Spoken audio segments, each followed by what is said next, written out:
There. Greetings and salutations, ladies and gentlemen. Welcome to Roll Hit Die presents our Wednesday night game of TORGanized play. Before I hand it off to Mark, who's going to run us through the next part of our nice little jaunt through, what are we in, Living Lands right now? No, we're close to Living Lands. We're kind of half and half. We're almost there. The giant wasps kind of have that's a nice little point of this where we're at. As you can see, we have a picture on the middle of the screen here. Well, that picture is brought to you through the Roll20 app. We are able to make maps and put artwork out there. In this case, live pictures of things that represent what our players are currently seeing or doing. It allows a little immersion and allows the viewers to actually see what's going on. We also have miniatures that are created. You'll notice a few of them out here, like this one right here, this one right here. Looks like Bjorn's made that way too. Well, if it's Bjorn, he's always making them out of there. We use Hero Forge for that. Hero Forge allows us to create custom miniatures with any pose, equipment, clothing, however you want to do it. Give it your own paint job. Now you can either have those sent to you directly through the mail, or you can pay for the program to print them out on your 3D printer at home if you have one. Or in this case, you can subscribe and turn those into digital versions for your digital games. Down below, if you're watching us currently on Twitch, we have a little bio that kind of gives you a little bit of an idea about who we are, what we do. Well, in that bio, right next to it, you'll notice a link to Extra Life. Now, Extra Life is a long year-running campaign. We leave it open all year long so you can give to the Children's Miracle Network and the Children's Hospitals through that link. Just click on it, go to it, and help them out. If you're also watching us on Twitch, down in the chat next to it, you'll see what looks, as my wife Dragon Queen calls it, a bubble. That bubble, you can click on it for whatever program you're watching. The longer you watch us, the more points you can collect. Those points can be spent on our Friday night games currently with Robert to create more chaos in an already chaotic game. Please, more chaos. We were promised last week that we'd have some more Chaos Friday, and for some odd reason, we didn't see that happen. Rod. Really? Rod, You had Rod. to poke the bear, didn't you? Really? You deserve everything you No. get. I'm referring to in chat. Somebody here at this table told us they would be there to kind of add to the chaos. Yeah, and I don't remember seeing them. That is true. Anyway, but before we jump, you missed that great look of all the people when they looked up and saw what had just appeared. Oh, it was great seeing that dream.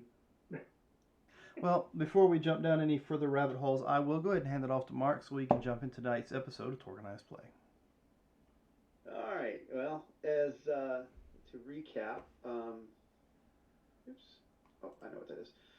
To recap, you guys had visited the Core Earth warehouse of Intermodal Constellation Intermodal Logistics in New Bern, North Carolina, and discovered that a Nile Empire villain, Gearhead, was working out of the back, which prompted a chase down a somewhat jungly path, though it's still in Core Earth, in the Strider, a Nile Empire vehicle, and then you captured him and his Strider, discovered he had a top secret crate that it was really an Eternity Shard that produced the or anchored the Nile Cosm and World Laws in a 5-meter area around it, which I don't know who's carrying. You'd see one person can carry it, but they're very stymied if they carry it. 2 people can carry it, and that's okay.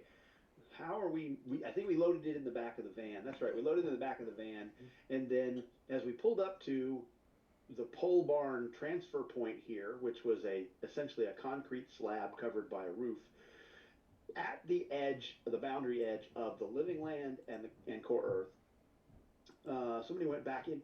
Everybody went out to look at this and check it out, and found some obsidian knives and some bags of some kind of viscous fluid that turned out to be a soba toxin antidote.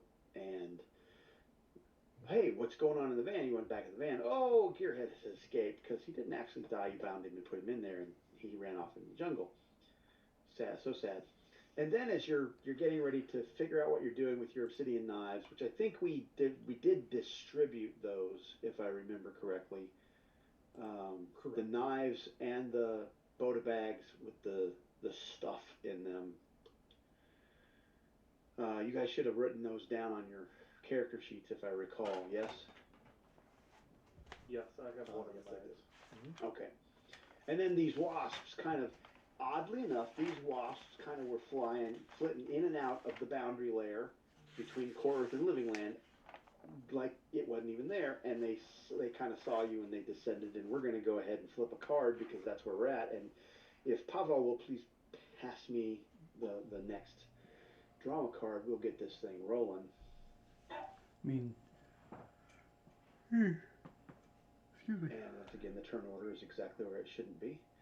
Let's see, reversal, standard, this is going to be a standard combat. Heroes will go first. The villains can then be fatigued. Approved actions are maneuver and taunt. And I'll put it up here, because that's probably where you guys can see it better. See if I can get a handle on the corner. Hey, look at that, there we go. Okay, so heroes get to go first. These things are about, hang on, let me get the turn orders. There we go.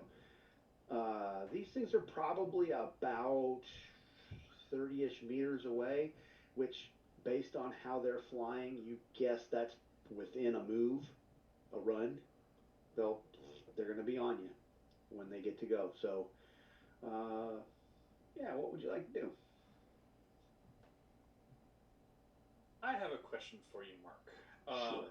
My trick that I do through persuasion, do you feel that the creature would have to understand me for it to work? Absolutely. Okay, so I'm not going to probably be talking to animals. Okay, Dr. Doolittle. These are not animals anyway. I was gonna say, yeah, I don't see any animals. I see insects. Sure. Yeah, fine. Bugs, animals, details, what have you. That's fine. Wouldn't they be part of the animal kingdom? Yes. Sorry, this is one of my pet peeves. They are animals. Well done, sir. Okay, that's fine. Then I will tell someone else, like for instance, Bjorn, if you would like to all-out attack every round, I will fix your vulnerabilities every round. Perfect. So I will always go after Bjorn. That's on you. So no action this round? No, as in I'm telling Bjorn he can go when if he all-out attacks, I will fix that. Yes. So. Mark, Yes. typically, when we could take the wait action, which usually says, hey, when X happens, you go with a minus. Since they're 30 meters away, would it be possible to take the wait for, hey, I do X when they are 5 meters away? So I'm going to take a tool out of your kit and ask why and what the action would be. Oh, yeah, not a problem. The action would be TK Blast. It's an AoE, but it's when they're, the range is 5 meters. So it'd basically be, okay, I'm waiting. I'm going to take my -2 as soon as they're at 5 meters and then shoot. So I don't have a problem with that. Okay. I had this adjudicated where it's like you can't take the delay. We don't have a delay in this game. And like, well, that's what wait is, isn't it? That's exactly what wait is. And I'm fine with that. So you just get a -2 penalty to your action. What's your if then? When they are 5 meters away, I'm gonna hit them with TK Blast. Well, they're not all going to be 5 meters away. Okay. Well, there's one apiece. Yeah. Oh, okay. You're moving them at once. They're not flying in a swarm. They are, but they're branching out and they're attacking individually. They're not swarming an individual. They appear to be approaching each of you. And let's do that. Since we did a thing, let's do some more thing. Let's do this. Then I guess the follow-up question is, even though we're all within 5 meters, when they approach, I won't be able to catch 3 in a medium blast within 5 meters? That's really what I'm trying to do. You want so your if then is you want to get as much damage as you can do. Yeah, I think a medium is usually 1 plus up to 3 other targets is your maximum. So if it's you know what, I'll tell you when you can get 2, fine. If you're like, you might be able to get 3 if you wait a little longer, well, then I'll probably still take the 2. That's basically. I just wanted to make sure you're okay. Medium blast is standard wait action that's in the book, but I wanted to it gets used so rarely. Sure. No. I got okay. So So I'm going to put you as done. Where is Mayu? I just moved Mayu. Mayu's done. I'm going to put you as done, but you're not done, right? When I get ready to move, we'll put you kind of last, and I'll move my guys. Technically, I can't even pull a card till after I take the action. Cool. I got an idea on how we'll work this, and we'll see how this goes. So when we get everybody else done, then we'll take care of Mayu. Who's next? Is Gearhead actually here? No, Gearhead's not here. No, he ran off into the jungle. Okay. He escaped. Okay. It's just he's on the board, so I'm confused. Yep. Oh, my bad. Yep. Gearhead is not here. Pavel is going to throw some awareness up. Awareness is good.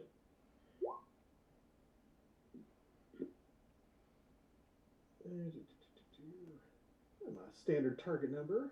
I'm one off of a good. And no cards. No cards. But a lot of possibilities. You guys are flush. Yeah, you know what? I am going to throw out a possibility there. With with Yamamuro's glorious 97 hat tip. Very nicely done. There we go. Outstanding. So everyone's physical defenses are +2.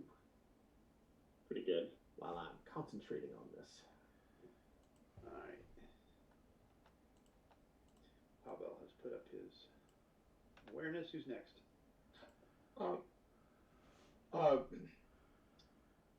Bjorn is going to throw 2 of his. How far away are they? 30 meters. No, I can't throw that far. So, I am going to be doing a wait action as well then, and when the first one comes up near me, I am going to be swinging at it. Okay. So we'll put Bjorn behind Mayu because Bjorn's going to go after Mayu. We'll just make it that way. Who's next? I will just do an active defense. A nice +3 for Hunted by Red. Excellent. Who's next? Yamamuro, Aiden? Aiden's just going to back away from the group and find a decent vantage point and set up the Barrett. Since they're not within range. It's going bad for them. I'm going to be over here. Who put the possibility? Was that Pablo's possibility? That was from Pablo, yes. Okay. And Yamamura. Alright, so Bjorn, you're probably just regular attacking then? Yes. Okay. Because I'm only hitting 1, so. That's fine. I will just, the nearest one to us, I will just see if I can intimidate him from a distance. Actually. That would be a 30 meters. If you want to try that, sure. Your target number's a 10. Actually, you know what? I will.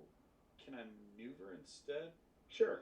Because you got one that's kind of zeroing in on you. If you like maneuver that one, Yeah. or a couple of them, because you're like, however you want to do that, sure, you can maneuver. Your target number for maneuver is 14. Yeah, alright. I wasn't going to do anything with that roll. Not so much. Is that your final answer? Yeah. Okie doke. Alright, so here's how we're going to do this. Let's throw out a d6. 1 to 2, you got 1, because they're doing this kind of fly thing, right? 1 to 2, you got 1. 2 to 3, you have, or 3 to 4, you've got 2, and 5 or 6, you've got 3 in your blast, which is the full effect for a medium blast anyway. So we'll just see what we'll let the dice.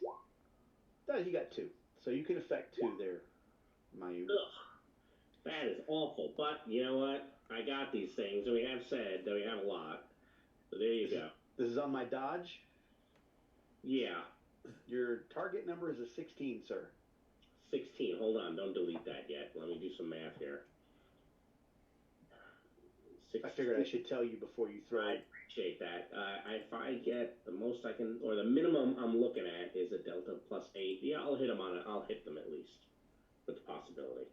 Okay. Hit them at least. You do in fact hit them. So the ones that get hit take 14 damage, are stymied, and get pushed back 5 meters. So they have a toughness of 5. Oh, damn. If only I had had a good success. It would have been 2 wounds. Well, it doesn't matter. They They're have no gone. wounds. Oh, okay, they were fine. Two of them went splat. You splattered two of them. Yes, quite effectively. Excellent. And then I'm able to finally pull. So let's see. There were 6 of them. Give me a number, Bjorn. Oh, it's whichever one was coming to me. I know. Pick a number, 1 through 6. 3. Chance that one of them's not coming to. Okay. He did not blow up yours. Okay. He blew up his and Pavel's. So Pavel does not have one on him. So let me zoom in a little bit so I can see where I am. And there was a chance that the one that he blasted was coming at Bjorn, which would have kind of sucked because then Bjorn would be like, dude, I was going to hit him. Hanabai's got one, and Aiden's got one, and Yamamura's got one, and who do I not have? Bjorn. Oh, there's Bjorn. Yep, and Bjorn's got one. Okay, there we go. And as he comes up to me, I'm hitting him. Go for it. We're doing, what, melee or an arm? Melee. Yeah, your target number is a 15 as it flips about. Very dodgy, these things. Very nimble. Then I will spend a possibility because I would like to. Well, before you spend, their toughness is only 5. Oh. Okay. I have a standard hit. You do. And so my standard hit will. Where is it? If you do more than 10 damage, which I think you 17. do, squish. Okay. They splatten nicely. And so let's see. Did Yamamura have anything left to do? No, I tried to intimidate. Or That's right. That's right. That's all of you, and now I am fatigued, so I've got 3 that are fatigued. All right, so here we go. They have a very imposing looking stinger. And they are coming in and they are searching for a chink in your armor to try. They land on you and they're trying to get to a gap in your armor. So we're gonna just go. Let me get this to where I can see the tabletop. Let's see.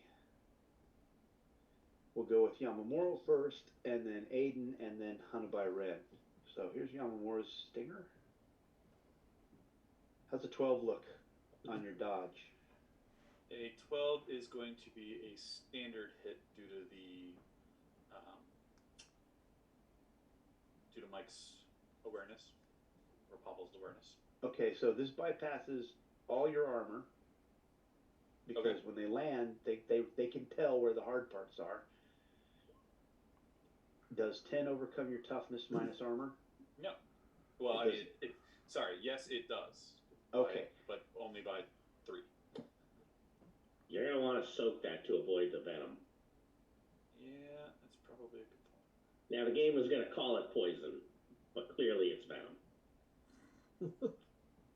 Robert, is that correct? I'm taking notes for next week. That's right. TORGanized Tuesday. In this case, it's a toxin.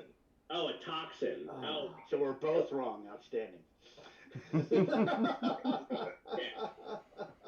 All right. See, folks, TORGanized Tuesday can be so educational. Yamamura has failed to soak. So here's your situation. So what are you taking damage-wise? 10? What's your toughness? My toughness is 7. 7. Okay, so you're taking 2 shock. Stinger finds a gap in your armor and catches you probably on the neck or arm or something like that, and you can feel the burning as it affects you. But as it goes in, not only do you feel the burn from the toxin coursing through your veins, but you feel this very bizarre severing, as if something is driving a wedge between you and your ability to manipulate reality. So you have a -1 on anything that involves your reality skill at this point. Okay. All right. Next round, you're going to get a free strength test. DN10. If you pass, this toxin will not continue to advance. If you fail, that number will increase to -2 as the toxin begins to sever your connection with your ability to manipulate reality. Okay? Toxins suck. Toxins suck. So there's Yamamuro. Let's see, who's next? Aiden, here comes your stinger. How's a 7 against your dodge or dex? No. Okay. And finally, Hanubai Ren. No, I'm almost certain that's a no. No. Okay, so that is all of me. Go ahead and play cards into your pools. I got that possibility goes away. And Pavel, go ahead and pass me that next card, please, sir.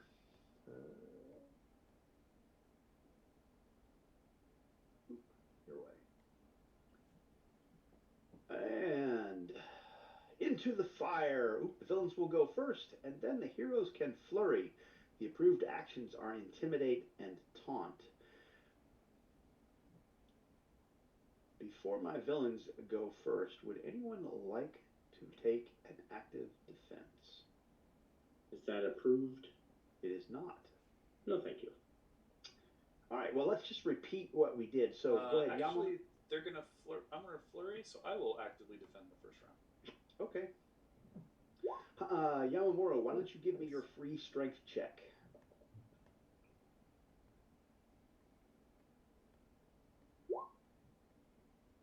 Is that your final answer? No. That one, I will boost it. Because I assume I'm going to take a -1 now since I'm boosting? Or is it only to the reality? It's if reality is involved. So the reality skill, you get a -1 involved with your reality skill. Okay.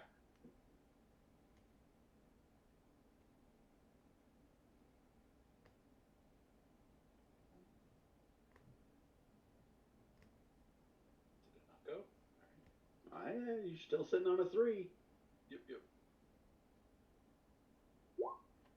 There you go. Okay. You do not increase your penalty to a -1, but the toxin is still coursing through your veins. You will still have to do that again next round. Okay. And it is attempting.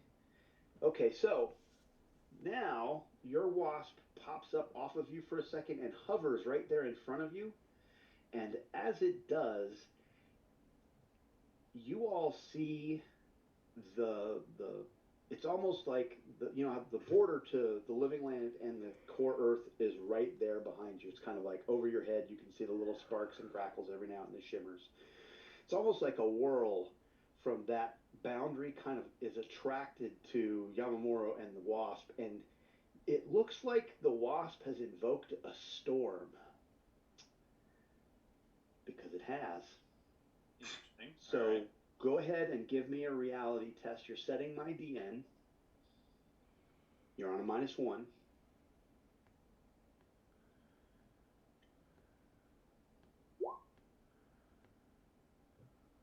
It's 12. Is that your final answer?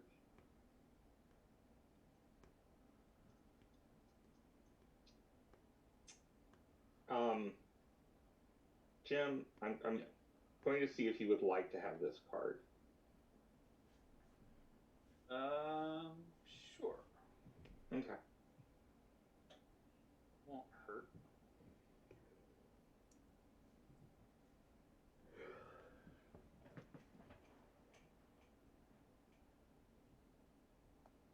Oh, I gotta remember where that's at.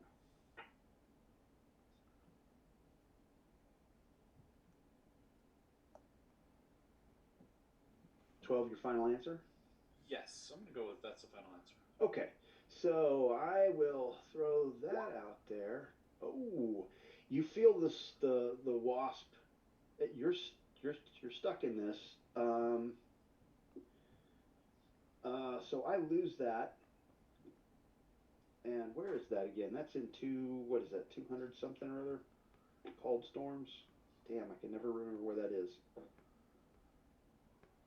Come on, we got a bunch of GMs on this thing. Help me out. Invoke storms is 221. There we go. That's what I'm looking for. I was right at it too. All right, so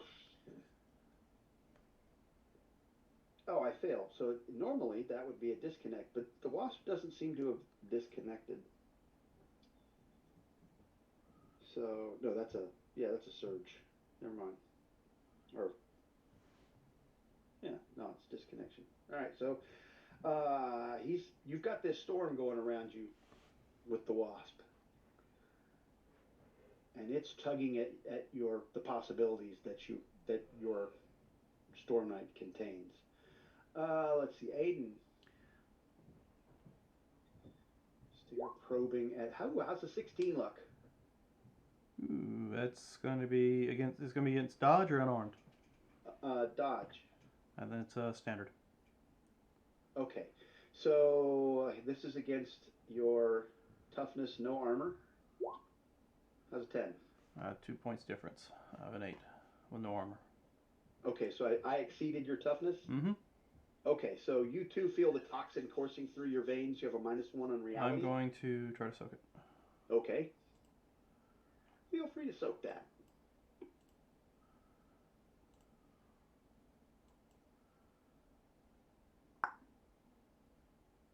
Is that your final answer? Hold on. Soaks. I will spin another one. Why not? Okay. Last roll was an 8. There we go. Alright, take no damage. No toxin for you. And then who do we got left? We have Hunted by Ren. Stinger for Hunted by Ren. Oh, how's 15 look? That is a standard. Okay. And your toughness without armor? Is 7. Alright. So I invoke Anubis. Do not let this pitiful creature touch me, and I expend a force field charge. Ah. See, when I use my force field, Lehman, I call it kinesis. So we both reskin it. Okay. That's all of me. So, who would like to go first? Would it be correct to assume that we cannot affect the one that's attacking, that created this storm? Typically, with an invoked storm, you can't physically interact with either of the people in the storm. That would be correct. Storm Knight to Stormer, sure. This looks pretty much like what you've seen before, but you've never seen an insect or something invoke a storm like this. Okay, that one's not adjacent to Yamamura. It is considered in melee. If you're concerned about hitting Yamamura. I am concerned about him. All right, I will go up to it. And then I say before you take your action, I'll give you a free reality on that. If you want, if Mayu wants to give me a free reality on that, I will let you learn a thing. Nope, nothing to learn. I tried. I did actively defend though. Rod, if it matters to you. Okay, I was just gonna try to help you. That's right. Oh, no. I don't hurt things. Yeah, no, I get you. I'm just saying, I actively defended and I have awareness.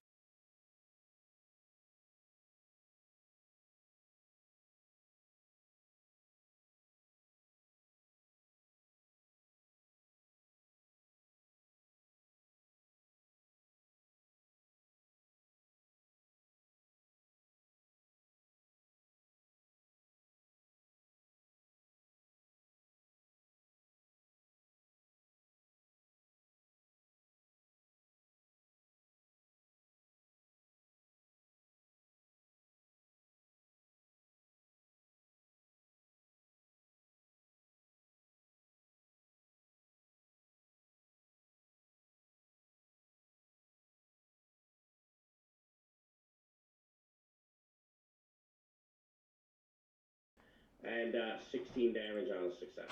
And you squished it. Yep. And I think you already deleted the possibility. Yep, there you go. I'm gonna intimidate the rest of the two that are left. And go, you stupid wasps, you take your toxin somewhere else. Not that I know they have toxin, but everyone's acting funny. That was a 19 roll. Against their intimidate. Mm-hmm. So that is you're one off of an outstanding. So That's fine. Let's make them both very vulnerable. okay, so I'm not going to put it on the table. We'll just they're very vulnerable. They're very vulnerable. That's Pavel. Who's next? I'll draw the card. I was going to wait for Hannah by Ren. Okay. I will shout at the one next to me for Anubis to take it to the afterlife, rip off its wings, and hit it with a big magnifying glass. Torturously specific. Right, and a sentence that most people would never think they would hear. Anubis answers your request because, damn it, it's just that unique and cool. We will do this for you, sir. So it's very vulnerable, so I have the 4. Yes. Ah, my servant Hanubai Ren, let me take care of that for you. Where'd that spotlight come from? For a moment, got awfully hot here. Are you sure we didn't cross over into Living Land right now? Aiden! There's only one left. And it's inside that little storm. Well, I mean, it's far enough away from me. I will try to see if I can shoot at it. So, Okay. give me am I on target or not situation. So you never really get a chance to know. You learn a thing though, because the round of the Barrett does in fact deflect off the storm that encases. Well, he's on his own, guys. And the bug. It's going to be interesting to see how Yamamura handles this. Don't think he can talk the bug out of it. So that's Aiden. And let's see, that leaves Bjorn. And Bjorn is coming over and maneuvering around it. Well, it's already very vulnerable. I guess you can make it very stymied if you want. Sure. Well, that's what I would like to do. Okay. And so it's very vulnerable, so I'll add 14 is your target on a maneuver. Okay. Pavel, you got your card. Wait, have you? Let me just make sure. Did you subtract the 4, or am I adding the 4 for him being very vulnerable? You may do that. I have not. Okay. Pavel, did you get your card? Intimidation, Nope. improved action. I do not do it. Pavel did. Okay. Yeah, you got. No, you're like, oh damn! I hadn't seen one of those before. This is kind of cool looking though. Let me stare at that for a minute. And that is all of you. Go I'm put like, cards in your pool. Yamamura, its first name is Possibility. Good luck. But since we have a flurry, Yep, flurry time. I'm going to try the exact same thing. Since I can't seem to get into it. You don't happen to have anything that's associated with your maneuver that would make you disconnect with it. No. Okay. So that is a 14. That is a success. I will Standard make success. him stymied. Okay, so remind me if it gets to the point where I get to go again, I get a -2. So there's Bjorn. Who's next?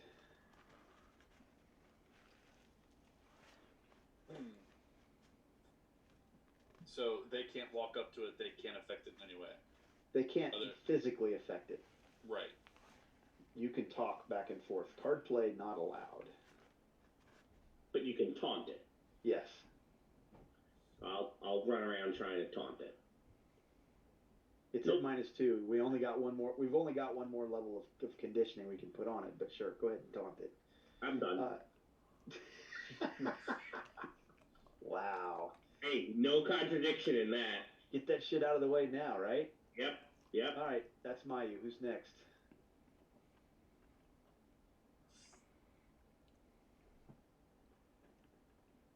Aiden, Hannibal Ren, Apple, Yamamura. Yeah, I'm just thinking of what I can do. Technically, in an invoked storm, all you're allowed to do is test reality. You could try and go against him if you wanted to. Yes. Yeah, I mean that's all I'm gonna be able to do. You don't have to. Before you do that, Paul will come over here and walk a little closer. This is how you do it. The stupid ones go away. What? Let me try to intimidate. That was better. Yeah, there you so go. I'm gonna put that final -2 on there, so it's Stymied. it's Very also fully stymied, very Yep. stymied, very vulnerable. Disfavored. You got another card. So all right, there's Pavel. Aiden's just gonna scan around to make sure there's nothing else coming, since apparently there's nothing else to do to this wasp. Okay, sure. I am going to sit down and begin to pray, and if I get 10 minutes, I'll get a miracle. You're starting a miracle that takes 10 minutes. Yes. Oh, okay.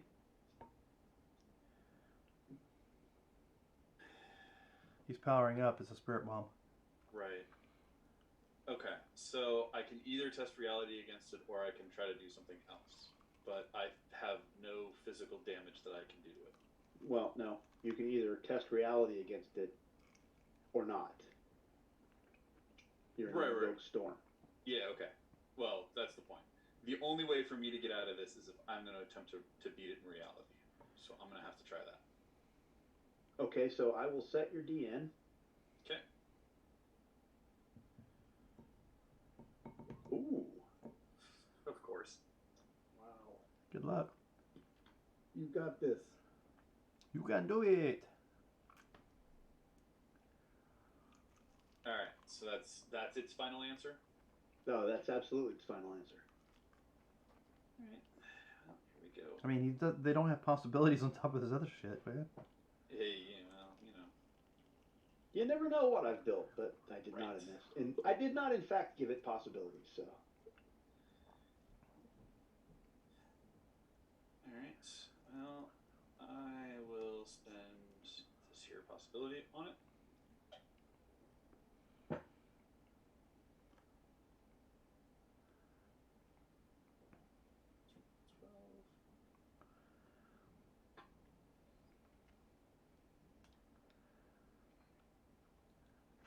Ah, so that's a standard success. You caused it a couple of points of shock. Way to go. So if I did better, would I do more damage? So a good success will get you 4 shock into possibility, according to how Hall of Normally Storms work. You're not sure what that'll do. They haven't yet used possibilities of any kind, so you don't know. I mean, you're still not. You know what would happen to an Ord probably, but you don't know. You have no idea. So you got more juice for that? I do have more juice for that. That's why I was wondering. I just didn't know if it was going to ever possibly work, but it's only going to be shock, right? It'll be 4 shock and a possibility and a good success, and it'll be 6 shock and 2 possibilities and an outstanding. According to what you're familiar with in Reality 101. Right.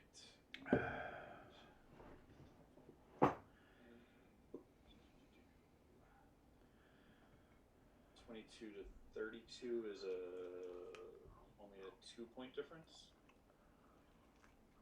I think. Gotta get to a 24. Yeah, I meant on a die roll. The 22 to a 32 Oh. die roll is only a 2-point difference. 22 is 8 and a 32 is 10. Yes. All right, I'm just gonna leave it the standard then because it's not gonna be worth it. Okay. I don't think I'm gonna get 5 points out of that. So it's taken 4 total shock. Check. I think that's. Is Hanabai Ren gone yet? He started his miracle. That's I'm right. You're 10 doing minutes a 10-minute into mine. 10-minute miracle. Okay. That's everybody. Go ahead and put another card in your pool, and we will flip another card. So pretty much, Hannibal Ren is just praying for Yellowmore. The going gets tough. Oh, the villains will go first, and they're inspired. The approved action is intimidate. So I get 2 of those shock back. Yay me. And I go first. So let's go ahead and we'll just deal with Yamamuro first. Go ahead and give me that free strength roll, Yamamuro. Hey, Mark, I got something here. I just What you noticed. got? Did you put the -4 on for being stymied on that reality roll? I thank you. I did not. Very good. I did not. This So this might change what Jim does on that. okay. So yeah, let's back that up a second because I haven't done anything yet. I just flipped a card, which is no big deal. So he's actually at a 15. You're one off of a good success. Yes, then I would spend the hero. Okay. Because at that point, I'd at least getting the good.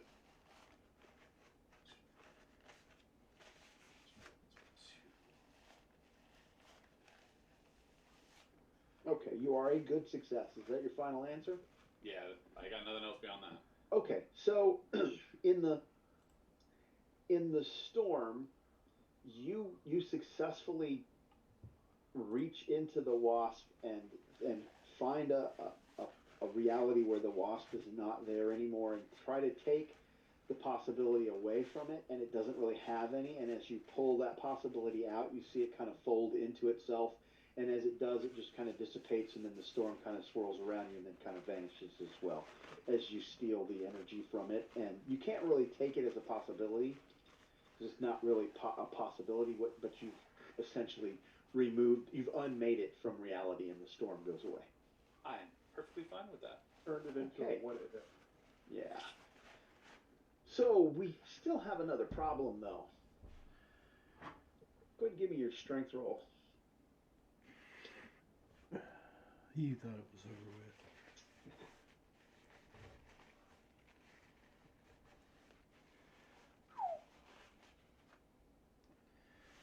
Your final answer? Are we still in combat rounds? We are at the moment. His toxin hasn't run its course yet. Would you like a drama card there? A trade, or if you have some to trade. Well, we're in hero actions at this point. Hmm. So Yes, I do have things to trade. my question. Let's see. Yeah. So you could have just played that, but Oh. it's alright. You know. Anybody got a first aid or a medical skill? First aid, yes. You can tell that the site of the sting is swelling badly. You don't look so good. You might be mutating. Well, of course, that's where he goes.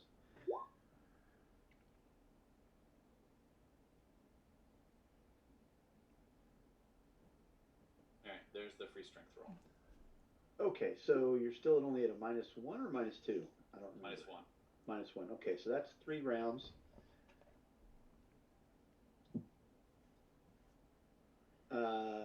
Anybody want to do anything?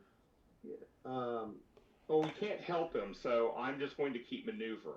Well, he's not in a storm anymore. He got a good Oh. success, and when he at a good success, you pull a possibility from your opponent. Yeah. The wasp didn't have a possibility, and so it became a what if and dissipated.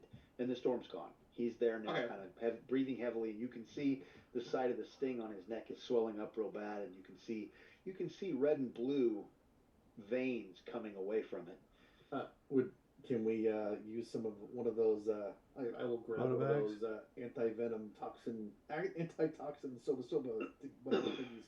Try that. I will remind you that your evidence analysis from the last session told you that had to do with the toxin from a soba dinosaur. Oh, okay. No, what he needs is the auto injector. I'm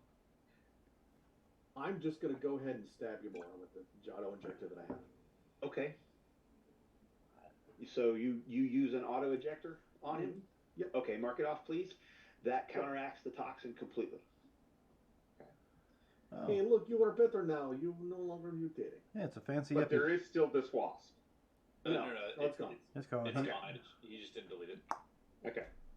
That's what I was just confused. Sorry. Okay. Wasp gone. See, you don't look at that. There's more color coming back to your face. Oh, Oh, there's a maybe lot there's- of color. maybe There's there's a too lot of much color coming there's back too to my much face. color back in your face. Yeah. You need something to drink? Yes. A drink sounds excellent. Here, I'll hand you like a plastic bottle. The water's a little dirty, but it is fine. He's from finest watering hole in Darkwood. And I take a nice watering big hole. Yeah. Yes. Shh, don't tell him we don't have watering hole in Darkwood. I just thought you meant bar. Yeah, I figured it'd be like a bottle of vodka or something, just look like water. It bottom shelf vodka. Don't give that out to just anyone. Well, I thought you had two kinds of vodka: the vodka for you and the vodka for anybody else. Yeah, bottom shelf for everybody else, top shelf for you. Yeah, pretty much. You get well brand. I drink good stuff. My cousin made that vodka. He used his toilet. Is alcohol kills the little germs. Yes, just watch out for floaters. As a reminder, you did really well on your evidence analysis on the obsidian daggers as well, and you realized that those things are like scalpels. Yeah, that was the second thing because I was reading the obsidian daggers again. I'm like, oh, these crazy things have stuff. Can we like cut into them and try to take some of this venom toxin? So you did realize that the anti-venom was designed to counter something that manipulates reality, and now having your first aid skills, having seen it applied and having seen his reaction, it definitely deals with the anaphylactic shock that he was going through.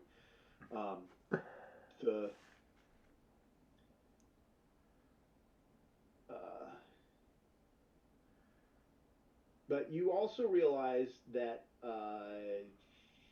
give me a first aid roll, Pavel.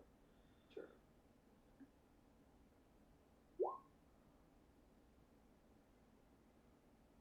Oh, that's real good. So go ahead and roll a BD for me. Yeah, sure.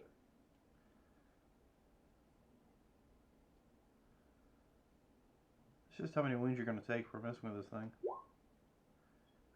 So Yamamura, Pavel used his first aid skill to accurately apply the auto injector to the right site, so that the antitoxin goes in such a way that you recover 5 shock and in addition, you get the feeling, Yamamura, that if you had, based on the way you were feeling this thing severing your connection to your ability to manipulate possibility energy, that had you been, it absolutely just firmly plants your feet in the midst of your home. You just feel solidly rooted in Pan Pacifican reality. Yes, DNA altering. I totally feel at home. It doesn't feel DNA altering. It feels like you've just been rooted in the energy that courses through your home cosm.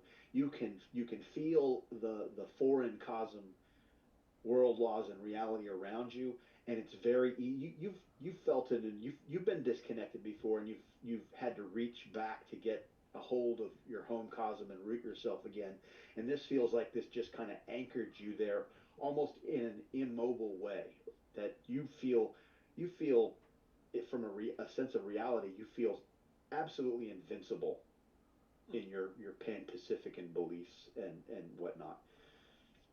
And it coincides with that antitoxin being popped in, i.e. mechanical thing is you feel like that.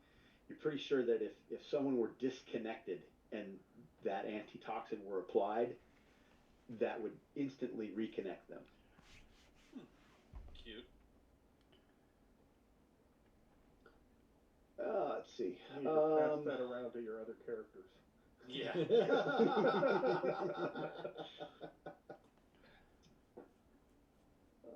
Let's see, where are we going? Got that. So what are we doing? We're at the transfer point now. We've dealt with the possibility wasps. We get any other attention other than the wasp? You see on the other side, remember the concrete raised platform is about 4 feet up, right? For a dock height is what it's called. for the trailer to back up to, and it's poured concrete until it hits that barrier of the cosms, and then on the other side it looks like lava that someone shaped. It's got some irregularities in it, but you could still run a pallet jack across it. And on the other side there are they look very much like living land carts, rough hewn wagon wheels, and a yoke coming out, and it's a big heavy cart, but hook it to it's some there. sort of Some of them half loaded with stuff, and that's on the other side, and a trail leads away from the transfer point that the cart's kind of pointed at. Okay. And now that you're standing here listening, you kind of hear a little coming from somewhere over on the other side. I do assume that our priest is still casting his miracle. He's still praying. While he's doing that, looking around, is there any sort of glass or plastic containers that are sealable that are around? Just kind of searching boxes and random boxes and or metal or anything like that. A container. What are you looking to store? I'm looking to see Specimens. if I could take or cut into the wasps that are still there, and see if I can get some of that venom. Toxin. Okay, so you want to. Because we learned a thing today. Okay, so you want to try and harvest the stinger and the venom, the toxin sac attached to the stinger from the wasp, or you Yes. just want to take the wasp as a whole, and you could definitely find a Run sac. around with a wasp like a weapon. Is that You could improvised definitely weapons? find. I'll tell you what. You could, if nothing else, because you've got your van and the top secret crate, right? Yeah. You could probably make some room in the top secret crate for a sack or something with the wasp's remains in it if you wanted to do that. And Yeah. Well, certainly we need to take this back to the Delphi Council. So we will hand wave the storage of the wasp unless you feel strongly about the way that you want it. Where are we putting the wasp remains? It'll go in the glove box of the. Well, these are about the size of cats, so, and you have 6 of them. I mean, if you stuff them in there real good, they'll fit. I was thinking just shove them in the box with the talisman or reality shard. Nothing Okay, could go so- wrong there. Oh, I am gonna try to shove one in the glove box just to hide Okay. it, just in case someone comes by and tries to steal the crate. But there's no other living movement around on these docks. I mean, you hear the jungle sounds that you normally would expect. Yeah, but You don't see anything else out of the ordinary. You do hear the wuffling sounds coming from the living land side. all right. Are there Every any now and then a stamp or two. vehicles pulled up to the docks by any chance? Any trailers that are left sitting there on the quarter Yeah, side? they're empty. Okay. There's a trailer on this side, it's empty, and there's one wagon on that side, and it's got like a pallet of stuff in it. It's just mundane stuff that, from where you're looking at, it looks like wooden containers, bowls and bags of stuff, and very low tech that would survive in the living land So, axioms. you did say that there is a pallet jack somewhere. No, just that they Sure. use a pallet jack. Oh, okay. If there is a pallet jack Yes. out there, grab the pallet jack, put the crate of stuff on the pallet jack, and take it with us. Why don't we just drive the van?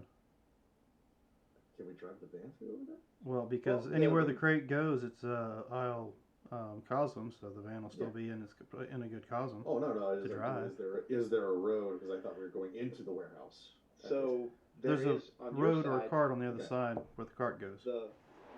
the transfer point, the concrete dock, if you will, blocks the road.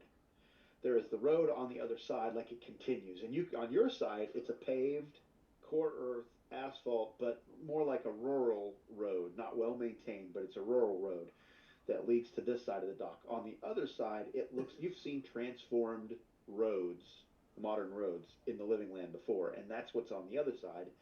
jungle starts to close in around it. The asphalt's all broken up and very quickly turns into pavers that turn into rocks, and then it looks lava, and then it's gone. And it looks like the cart on the other side is designed to be loaded with the things that come out of the truck, and then they use the cart to take it into the living land. You are aware that the truck that your Nile Empire Eternity Shard is in exceeds the axioms of Nile Empire because it's a modern core Earth truck. Yeah. No, I was like, we take the crate. Well, let me say that. Let me see what the I say that. It's a modern truck, but let's look at vehicles real quick, and then we'll say is we're like the vehicle's not going to last that long even with the talisman because there's things like fuel injection which they didn't have in the 40s pulp era. I'm gonna use that. Just go with the Suburban. The tech on those is 23. Quick question. So yeah. Our mission was to examine that facility and get information from it, correct?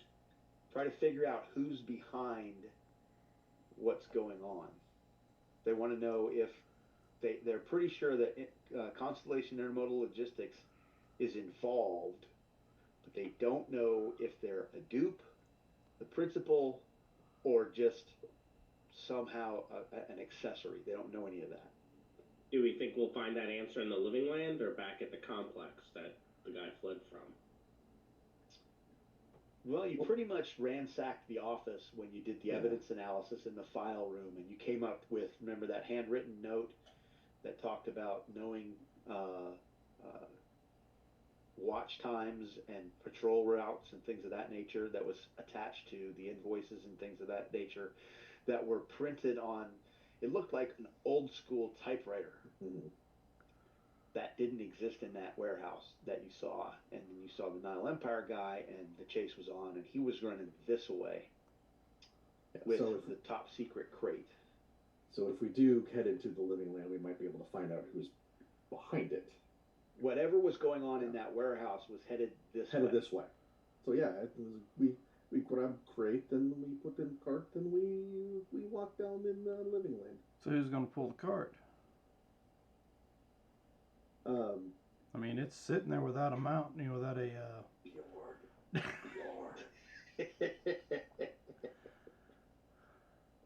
I don't know who. I will carry the cart. See, Bjorn will do it. He will not carry. And when needed, I will use the cart as a weapon. That's very ambitious. Yeah, sounds like that could be problematic. Sounds like that could be impossible, but that's okay. Running it into things. We're in possibility wars. Nothing's impossible. Bjorn will learn. Bjorn will learn a core Earth word. Hernia. No. You misunderstand. I'm going to pretend I am in a grocery store, and I'm going to use the cart to push other things away. Oh, I know how this works. Oh yeah, this is awesome. Okay, so what? So. And there's no ramp to drive the van up onto the dock and off the other side, we're right? We're gonna load the crate into the cart, and then we're gonna try and move the cart into the living land. Where are we putting the lost remains? One is in the glove box of the van. Where are the other four? Oh, that's right. There was just put them in the crate. 5. Mm-hmm. Okay. Not the Nile Empire crate, right? That's the crate. It's the only crate we got. All right, we should remove heads from insects just in case. They'll come back. Make sure you're dead. I don't know. We do chop or slice the. Are we severing heads before we put them in the crate? Yes. Sure. Okay, in a burlap bag or something, which is easy to come up with. Mm-hmm. I mean, Yamamura would never condone violence, but just they're saying. already dead. It's fine. Right. We don't need them to come back, and I was scared enough in that reality storm. Who knows? I probably would be okay with desecrating the dead Do body. not want. Okay, so you pass through the boundary between the two is not a storm. It doesn't require a reality roll. You've passed through.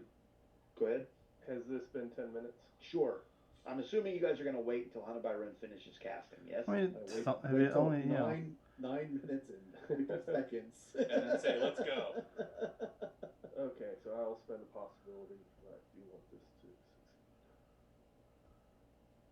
succeed. Do you want a second chance?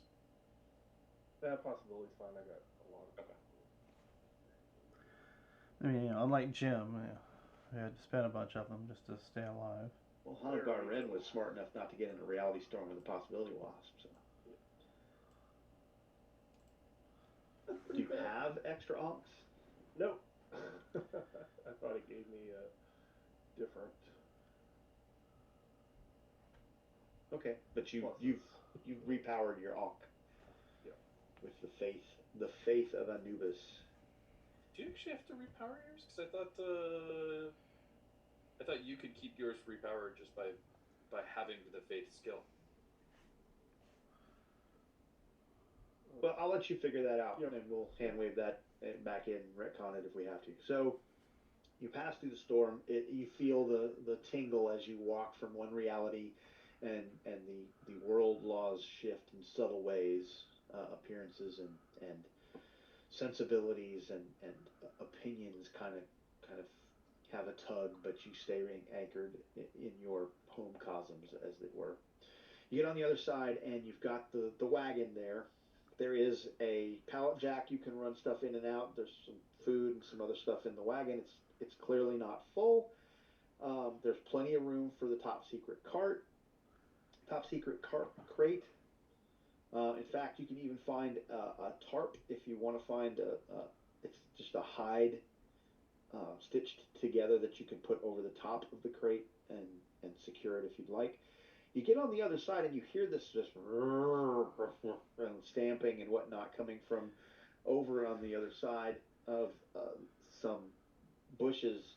Yeah, I was gonna fronds and whatnot. I was gonna look around and see if I could find some sort of pack animal or what have you. As you go around, you see some stegosauruses over there or some kind of other herbivore thing going on, and they've got, I don't want to say it's a bridle, but they've got like a rough hemp rope kind of thing on, and they're just kind of munching at the fronds that are growing over the corral that they're in. All right. Anybody else know how to deal with these creatures? Because I sure don't. I think this is what we hook up to the wagon. You should probably just try speaking in a soft tone to them. What do you do with, people who aren't very intelligent? He looks at the faith-based characters.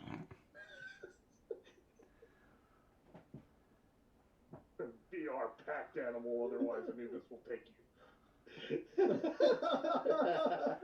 Do I notice? Subtle. Do I notice what it might be eating on, or interested It's just eating on whatever greenery is hanging over the. It's just munching. All right. I am going to go use my beast riding skill to see if I can get it to follow me. You got a DN8 here. This is easy. Because Okay. these are domesticated, apparently. And so this is not going to be very difficult at all. Yeah, I was gonna. Yeah, no problem. Hey, and I got an A. Yeah, look at that. So you go in. You've seen this kind of a harness before, and you walk him over. It's just a lot bigger. The animal follows you obediently over to the wagon. It almost does most of the work for you, like it's done this before, and it knows the deal. And all of the accoutrements to hook it to the wagon is right there. And there's like reins, or there's a big stick that fits underneath the chin in some kind of, there's loops right there, and you just fit it in there, and because it's not going in the mouth. And clearly this is how you drive the cart. Gotcha. And that's exactly what you have now, is a cart, dinosaur-driven cart. I think we shall name our dino-packed animal Baby. Baby. Okay, so in order to move the cart, Bjorn, This you is better may than choose Lunchbox. either land vehicles or beast riding. Beast riding. Okay, baby. Baby. It's like Baby Bjorn. It's a dinosaur dressed in a very revealing scantily clad gown. Yeah, baby. All right, so are we traveling down the path? Yes. Yes. Who's okay? Who's I take it Bjorn's driving the cart. Yep. Who's in the cart? You could all be in the cart if you want to all be in the cart, but you don't have to all be in the cart. Well, Aiden will be in it so that the Barrett's still put together just in case. That's okay. I prefer to walk. Absolutely. When offered the ride, you take a ride. So I will ride shotgun. Okay, so Bjorn is driving the cart. Pavel is riding up front. Mayu is going to walk. Hana by Ren. I'll walk. Yamura. Oh, well, if there's two people walking, I will ride. Okay, there's not room up front, so you're in the back. That's Aiden, fine. you said you're in the back with the Barrett, right? Correct. Okay, so there we go. And we're going to do the card thing. Mm-hmm. Get down So to 5, right? Up to 5? we are under glory. You are, those of you in the cart are within the Nile Empire axiom, so you are at 6 cards. Those of you walking are at 5. Hey, look, the benefit of being in the cart. Yeah, it just means as soon as we get out of the cart. You know. Oh, come on. No, it's fine. Okay, up to 6. Now we're going to recycle. I'm gonna drop that. So I'm going to recycle this one. I don't know if anyone wants the reality storm.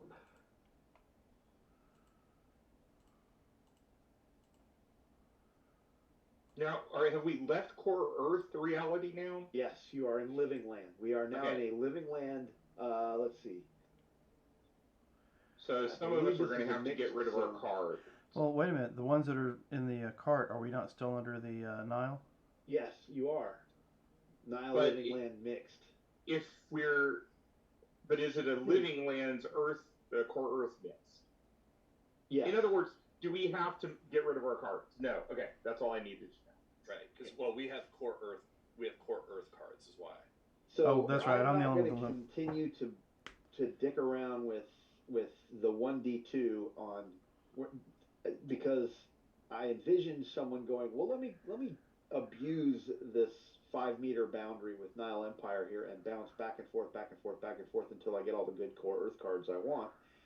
We're not going to be swapping out Cosm cards with the crate unless it's dramatically interesting, which it is not as you're traveling through the living land. And I'm absolutely not going to allow someone to just say, well, I want to. No. Oh, no. No. So, but outside the zone, let's say outside the zone though, it's living land, core Earth Correct. mixed. Okay, Correct. gotcha. Okay, that makes sense. I was going to say, if there wasn't a core Earth mix, then I would say, I would totally understand if you're like, okay, you're either in Living Land or Nile, so you have to get rid of the core Earth cards no matter what. No, the wagon is living land Nile. The trail walking is living land core Earth. Okay. Gotcha. Makes sense. All right. So as you're loading up the wagon, someone Hold on, I'm confirming. may give me a find roll, please. I'm making sure I don't want one of those cards. But I have cards I like. Alright, so. Is that your final answer, Pavel?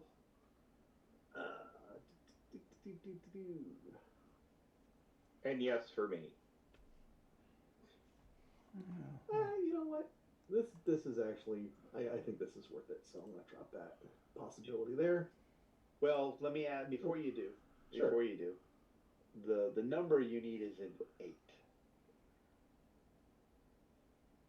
So before you drop the whole possibility on that. For a willpower that I have. Yeah. Would you like an adrenaline? Yeah, sure. I use it. Okay. Well, and Yamamura got it on a 14, so if you want to save that card. I'd still rather have the willpower. Okay, we're good. Now that I've got the card, yes, we're good. No, it's good for me because now I have one of each. Power and adrenaline, so that worked out well. You pick up. It's quite obvious. Gearhead has no idea how to be stealthy in a jungle setting. And Yamamura, you found what is got to be his tracks bashing through the jungle, which you're not sure what he's doing it along the path, and he's heading along the same route that you're heading now, and it's quite obvious that that's the direction he went. Okay. So here's what we're gonna do.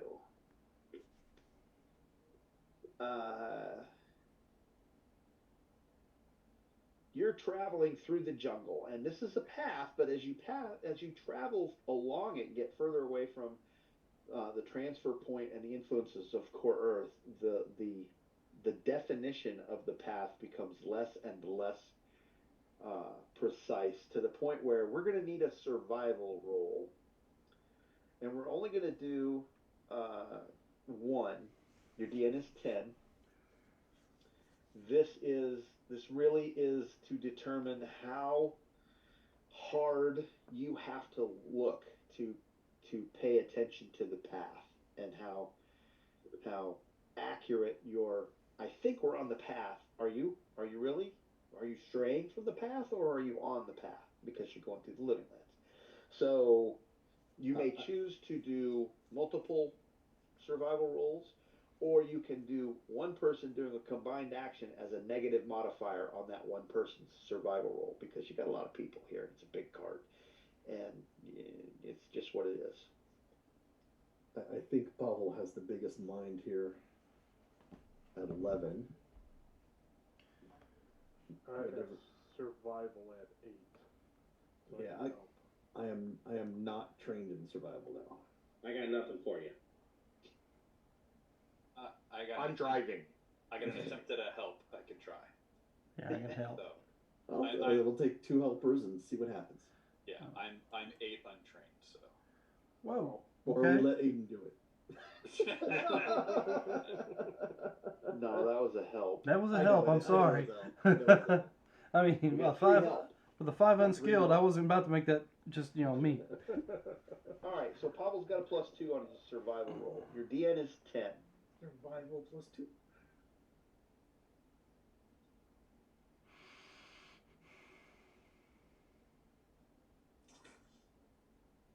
Do levels matter? Yes. Then I will drop a possibility on that.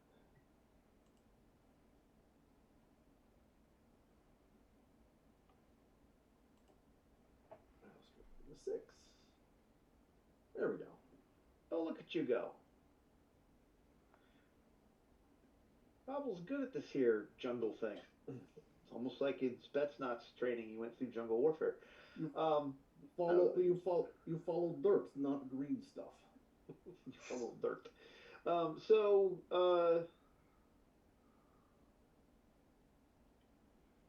As you are walking through the jungle from the transfer point, you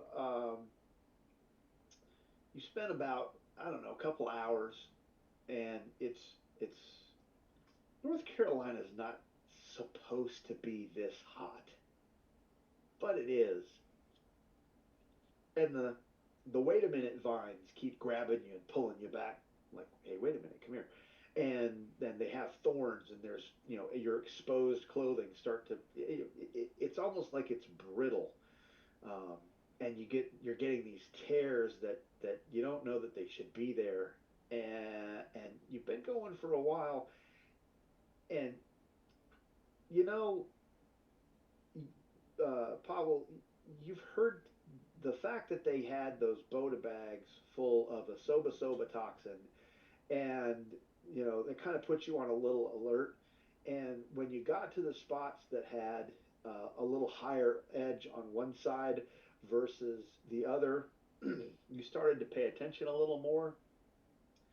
And before too long, you noticed some churned earth at the path a little bit, and you really started taking notice, and you told everybody else, hey, I think there's something up there. And sure enough, there was something up there as the thing you were looking for emerges out of the jungle, because you guys are good at what you do, and you caught sight of it before the soba it was clearly laying an ambush because it's gotten used to something coming along this track, and so it was hunting.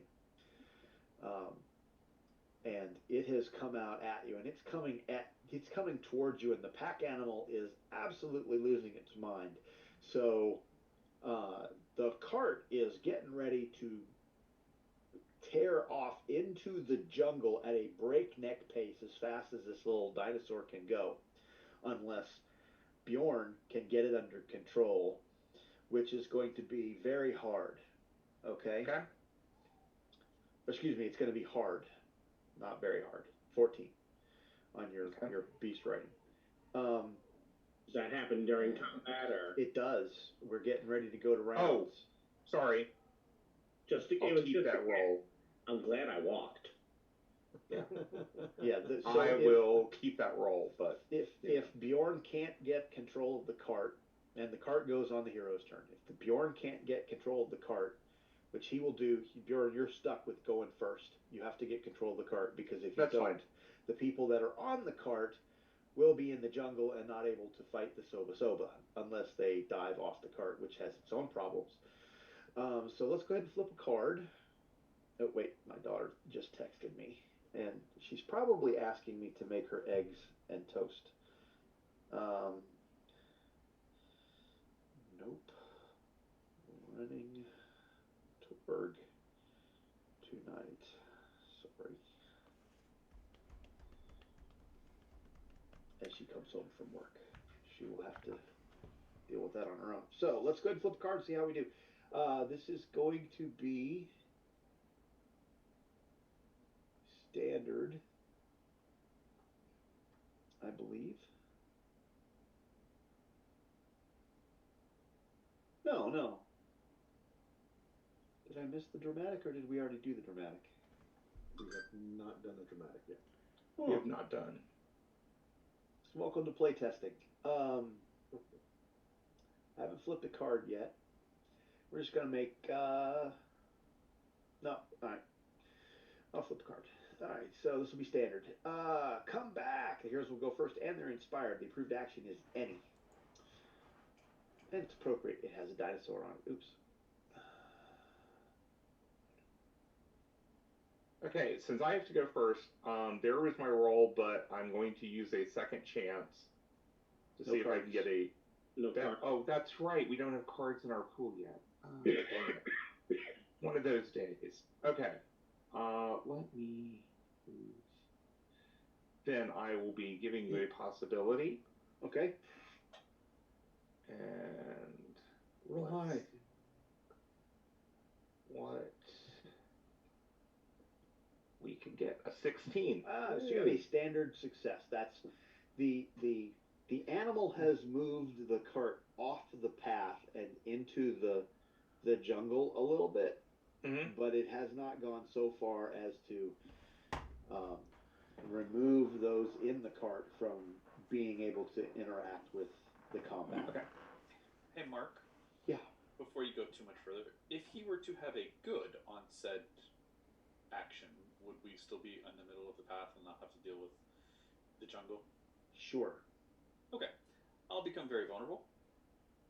And I will put this into your pool, Bjorn, which I assume you're just going to play. Okay. Yes. And Drop so it. that would get me up to a 19. Alright. And also, just for funsies, Rod, you can have this card in your pool. Alright. Incidentally, I am ready to go since you put a card in my pool.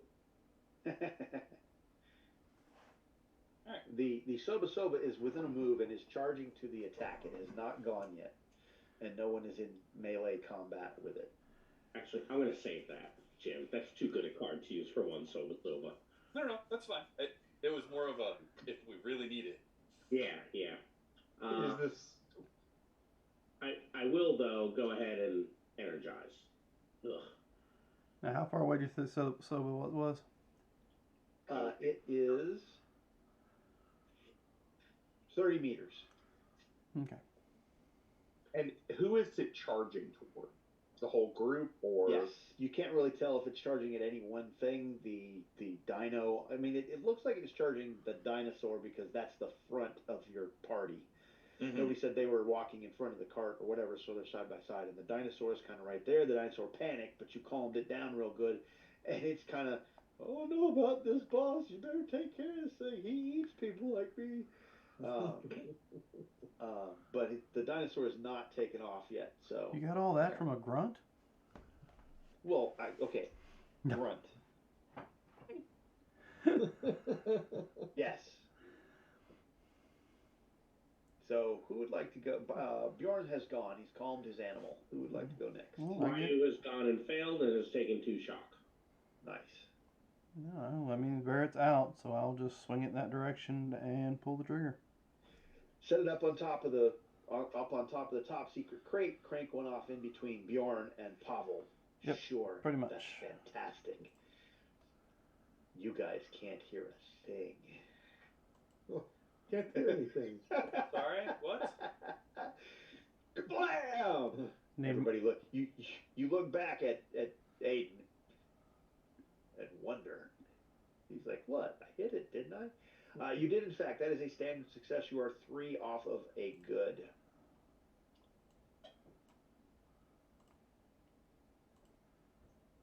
Was that a 5 on the last one? I don't think I'm gonna like this Barrett very much. Eh. That is a good success. You are 2 off of an outstanding. Yeah, well, no cards, so we can't get any better than that. So. Okie dokie. Your toughness is 16 AP2. 16 AP2. Does the Barrett have AP?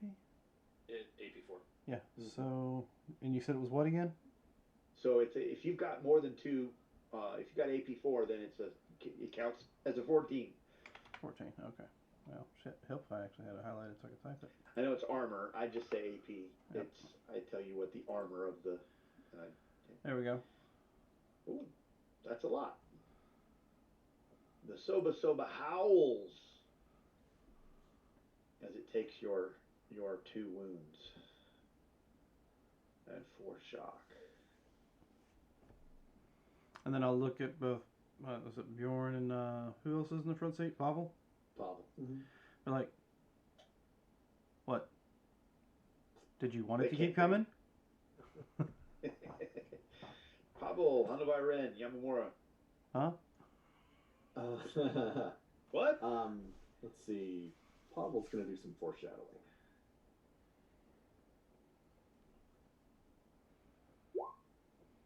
This is probably the first time Aiden's actually seen a live dinosaur, so he's like, So I get the top 3 cards. We'll take those.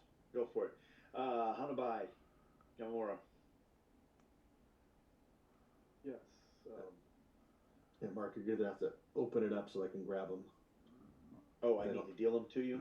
Yeah, or deal them to me. If they can't see them on the You right. got 3? 3, correct. And they'll be in the same order. So.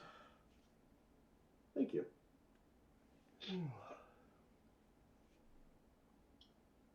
What we got, guys?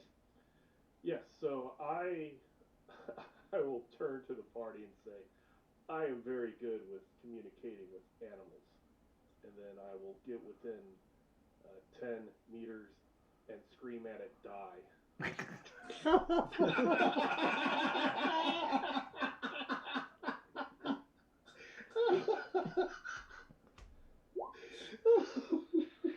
apparently it works. It works. I mean, I don't know that I need to see the damage, but go ahead. It's 16 AP2. Oh damn. What are you going up against? My dodge? You're a dodge, yes. That's an outstanding success.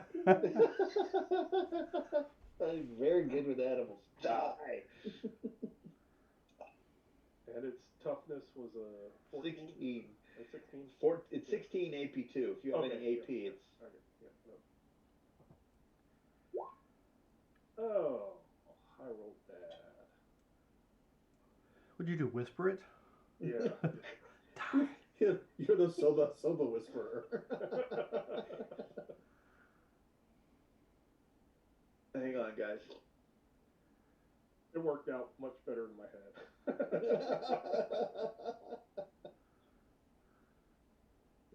Anubi ran, very good with animals, as he shouts, die. Yep. That's going into hype.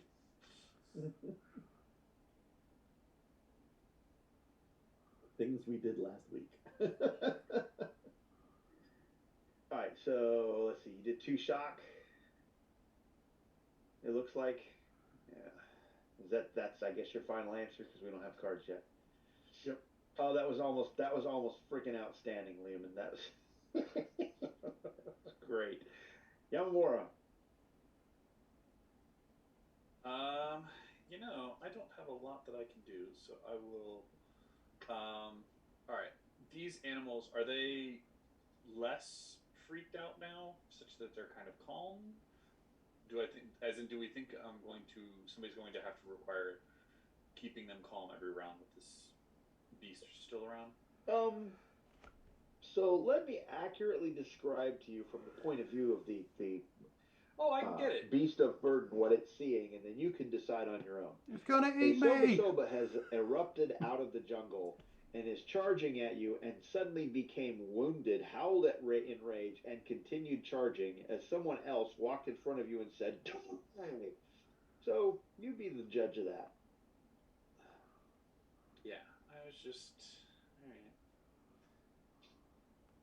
This is not your average cart pulling day. No. I will get in front and look to Bjorn, and if he wants to hand me the reins, I will try if he wants to go deal with the dino. Okay. Bjorn has taken his...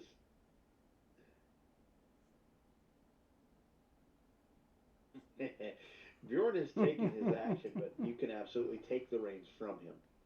I mean, yeah, I can still... You guys can talk about it, sure, but you're like, yeah, take it. Okay, I'm good. Okay, so that's all of you, yeah? Yeah. Mm-hmm. All right, go ahead and put cards in your pool. The Soba is charging up there, and we've got clearly 2 targets out in front because Hanabai Ren ran out there and screamed, die. And now we got Yamamura, who has decided to get up front and try and deal with the pack animals so that Bjorn can go do what Bjorn does, which is just fine for the Soba because it's very angry at having had a Barrett shot at it. It doesn't know that that's what it is, but yeah. So the first one we're going to do against Hanabai Ren. Oops, that's not what I wanted to do. Oh, I need just our defenses from earlier. Done. Let's bite Hanabai Ren. I don't think so. And then, because it has 2 heads, it's going to bite also at the other head. It's going to bite at Yamamura. How's a 12 look against your melee or unarmed, Yamamura? 12 is going to be a good. Okay. You're going to get all the poisons and toxins and stuff. Yeah, you're poison boy today. So I get a bonus die.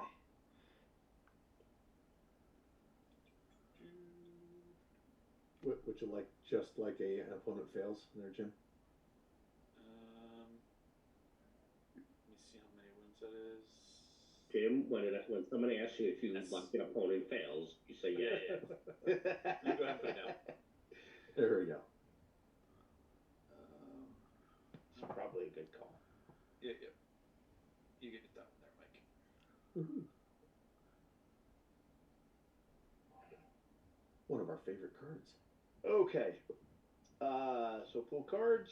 Anybody who successfully did something, by the way, don't forget to get your card because any was the approved action, which counts for your beast stuff. And you only have to do 1 more wound to it, and I'm gonna, unless you really want to roll and do stuff, I'm just gonna hand wave it for sake of time because you will kill this thing. Yeah, we're first anyway. Yeah. Bjorn. That's why I'm hand waving it because Bjorn's gonna go jump off this thing and and land on it. Aiden's got a Barrett queued up, and if he's on target, he's fine, and maybe Hanabai Ren can figure out why Anubis didn't hear him that time. Because I only told him only one of them to die, not both of them to die. You see, this is a German Soba, and he thought you were screaming "the" at it. He's like waiting. Complete. The what? So yeah, Soba done. Yeah. Soba poison, not a good thing. But you did have bags. So now you see why they had the bags, because they know these things. You're in the territory. The animal, once the Oxosaurus has calmed down, once you drag the carcass of the Soba off the path and it can no longer see it.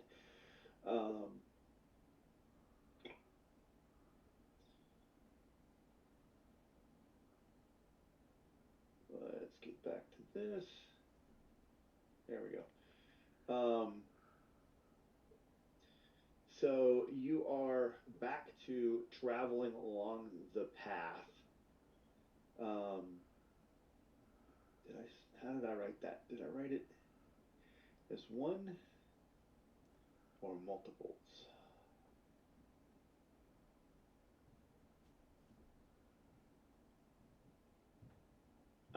No. Okay. So, as you resume your travels along the road, it takes another couple of hours. And if the dinosaur knows its way, I'm going to play some music. It does seem to, once it calms back down and gets beyond the Soba territory, it does seem to calm down. So I'll play On the Road again.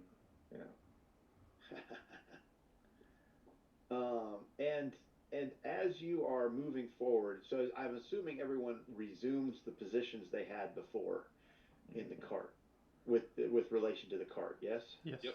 Yes. Okay. We let the shock bleed off before we leave, but yes. Sure. Yeah. No worries. It's been a couple hours, so if you got shock, it's gone. I don't think anybody has any wounds. We dealt with the poison from the wasp. You still got a little swelling there. It's a little tender, but I mean, in game terms, there's no. We just keep poking at it, and everything is okay. Absolutely, yeah, absolutely. Everybody's trying to find reasons to go, does this still hurt? And poke it. Or, hey, man, how's it going? And slap him on the neck. Yeah, I know exactly how that goes. Point. Ow, quit it. Ow, quit it. Yeah, stop poking right in the hole. Jeez.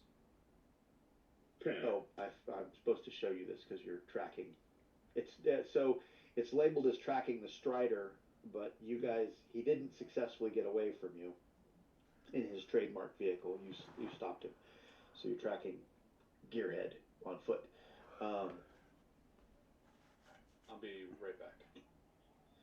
And as you're going, Pavel, you've gotten to the point where you're like, yeah, I'm really used to this, the way this jungle is set up now, and you read a manual on back at in one of the, you remember one of those, you know how corporations love to do those online courses, especially around the time that HR wants everybody to know what the sexual harassment policy is, and if you got a procurement policy and you got a purchasing card, they all want you to know what the policy is for the card. And so you got those online courses you got to take, right? Where you're sitting there and you read the thing and it tests you with the stupid questions. All the hackers wear ski masks, so that's how you can tell who a hacker is. Exactly. Well, they did one. You had to, in order to get certified for Thermopylae LLC's Spartan crew, you had to do one of those online courses for every single COSM. And when you did the one for the Living Land, you remember something about carnivorous plants and how they loved certain setups and ways of doing things, and the jungle shifts quite a bit, and you notice these really large, what look like overgrown pitcher plants, as your dinosaur walks into this area, and thank you. Before you can stop the dinosaur, you're in the midst of these 3 pitcher plants, and their tentacles rise up. They have tendrils and vines that seem to be moving on their own, and they're attacking you. But you saw it coming, and so it wasn't you managed to alert everyone, and so nobody is caught off guard or by surprise by these plants that, because the Living Land just does stuff like this, kind of sprouted up around this, because it clearly couldn't be. If this was a well-traveled path, and it seems to be, they wouldn't be here because they'd cut them down. Well, here they are. So, we're going to once again go the rounds as these pitcher plants have these grasping vines, these grasping tendrils that are reaching out for you. And we'll do this one as the dramatic scene because we haven't done a dramatic scene yet, and we really ought to. And I have a note in my notes. Where is the dramatic scene in Act 1? So there we go. We'll figure that out before publication time. Let's see. Here we go. You seek an advantage. Oh, look at that. The heroes will go first, but they'll be fatigued. The approved action is maneuver and trick. And let's get rid of these up here. Oops. We'll put that here. And we'll come here and we'll get rid of these so we can have an accurate round count. Alright, so go ahead and hit that fatigue button, everybody. Rod, I assume you're still there, though your camera's off. And I hit the fatigue button as soon as you said fatigued. Okay, we'll get Jim when he help me remember to let Jim know he's got to be fatigued. But you go first. So who would like to deal with these? These are, I believe, large. They are in fact large. These small things are large. These pitcher plants are in fact large. Their roots are actually larger than. Oh, they got bigger. Yeah. See, they grew. I'm going to hand the reins over to Pavel, and I am going to leap off and go for this first one. Smart ass. All right. Actually, can I get both of these? Are they close enough for me to get both of them? You can be in range of both of them, and they do seem to have a movement of some kind, but you're not going to be able to attack them both. Okay, then I'm just going for this one. Okay. And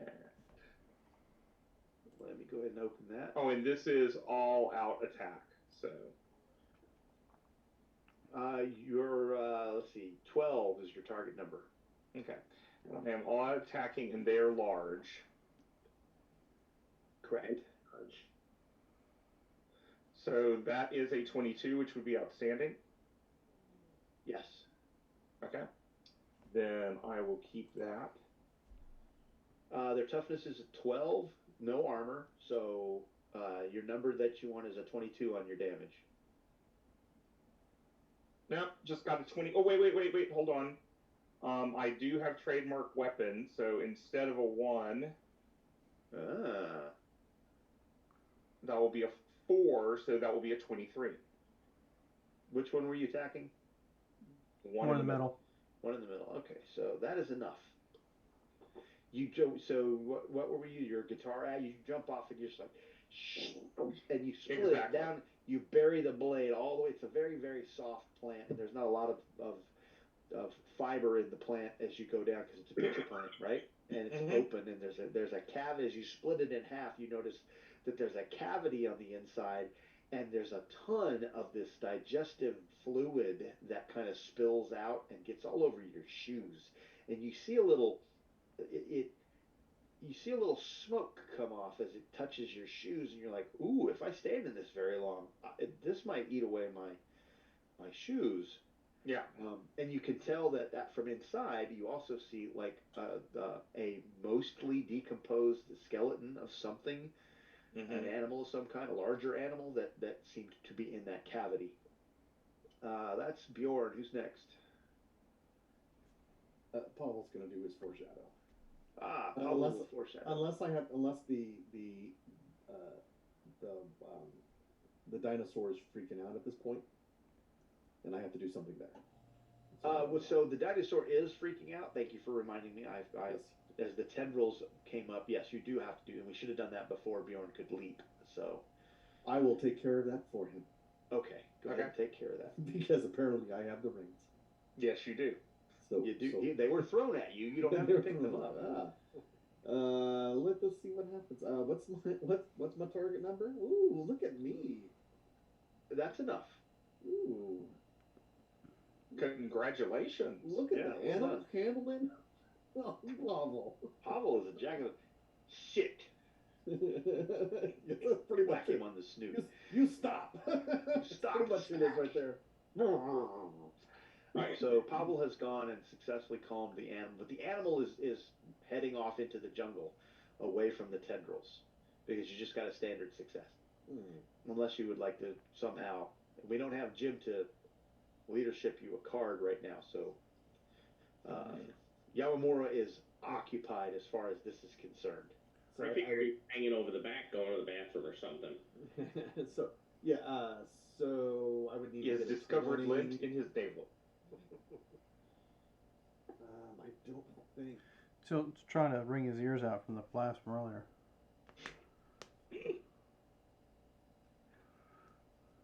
Which is good because once he gets them clear, I can knock it up. There's Jim. So actually, I think I remember us being hard on this one. It was a DN14 last time. So you're one short, actually. Okay, I'm going to be one short? Yes. Well, then I definitely... So, Yamamura, the question is whether or not you're capable or wanted to leadership something to Pavel, who's trying to calm the beast down from running off into the jungle again. He's one short. Can't hear you, Jim. You're all kinds of pixelated and... there we go. Now? Yeah, there we go.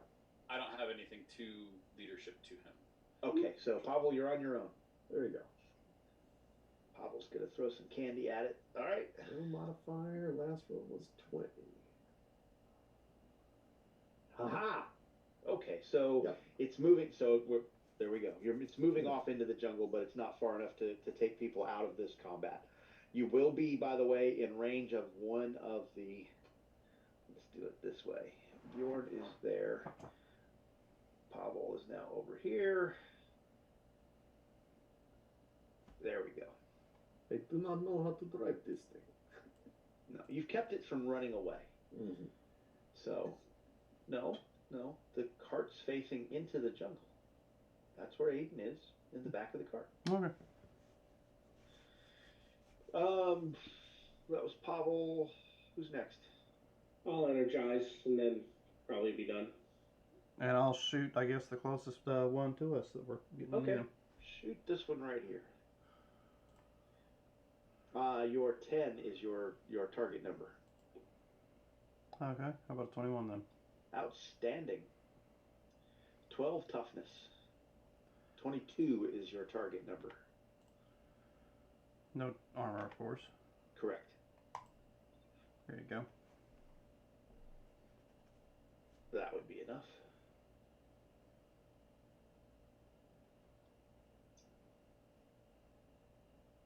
Hanabayaren, Yamamura. Hey, at least the cart's turned sideways and the barrel of the rifle's not between the two people in the driver's seat. Well, there. Yeah. Pavel's not there anymore. He's on the ground. But anyway, Hanabayaren. Yes, Yamamura. I learned this trick from Jesus. Die!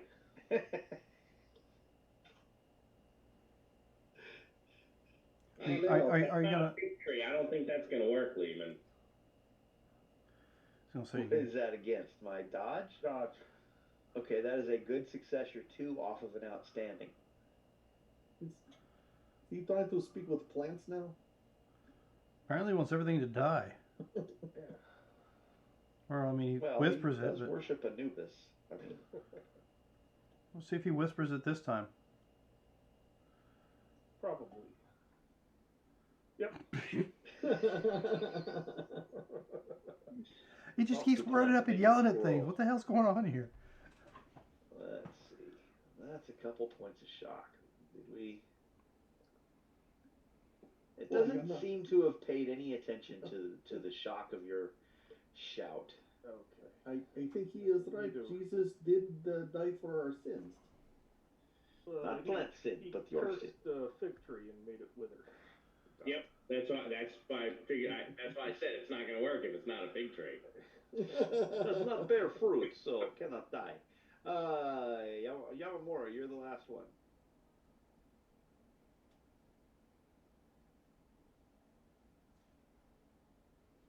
Got nothing, Jim. Looks like he's frozen there for a second. Yeah, So I think can I maneuver it? Can you maneuver it?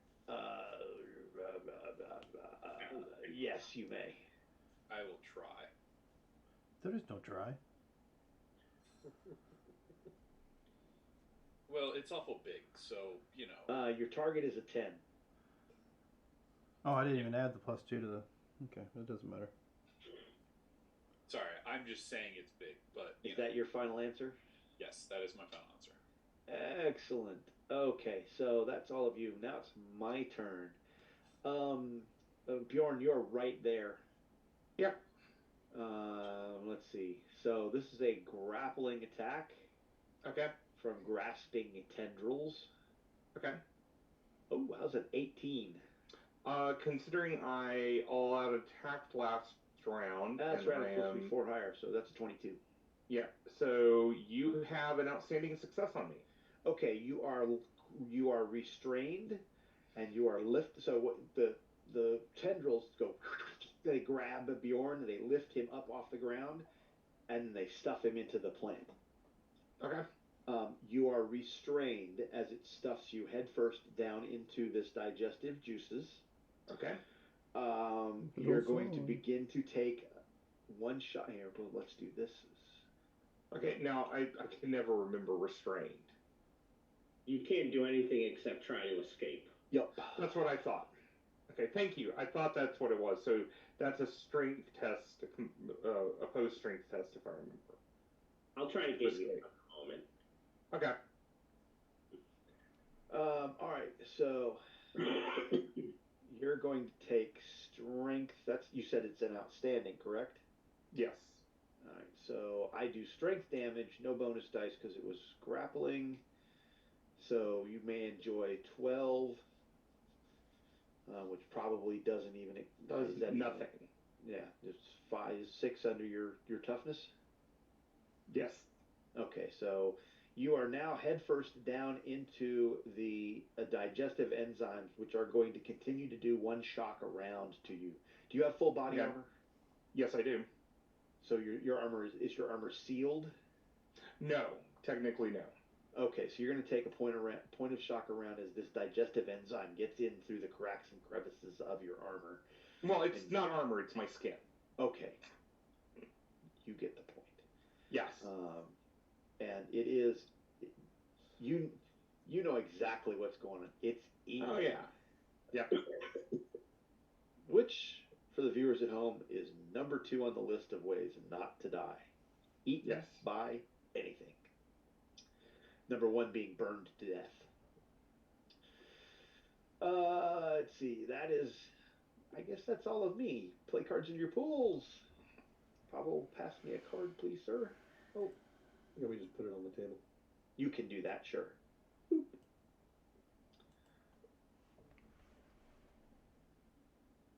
Oh wait, this is dramatic. Yeah. It is. Seize the day. Oh, I was gonna say, I had a monologue for it. But Oh no, seize the day. The villains can be set back. Oh, there you go. And we get to go first. Swap the conflict lines. Look at you go. All right, so we're going to seize the day on that. I will charge this plant where my compatriot was swallowed. I think you said this thing is large? It is large, and we will be set back by the fact that Bjorn is struggling mightily in trying to get free because he does not want to have he's realized he's being eaten, and this is not a good place to be. And so all of the plant's tendrils are jamming him into its pitcher and stuffing him down, and it cannot attack this round. So get in my belly. I am going I'm going to all out attack the large thing. Okay. And hope that a 16 is somewhat decent. It is large. You got that plus in there. Let's see. You're 1 off of a good. All right, then, in which case, I will help you out, Robert. Here you go. I'll throw a possibility on it. Well, you ran in there just a little fast. All right, so a 22. I think that would be an outstanding then, based on... Yes. Yep. Excellent. So it can take 23 punching damage.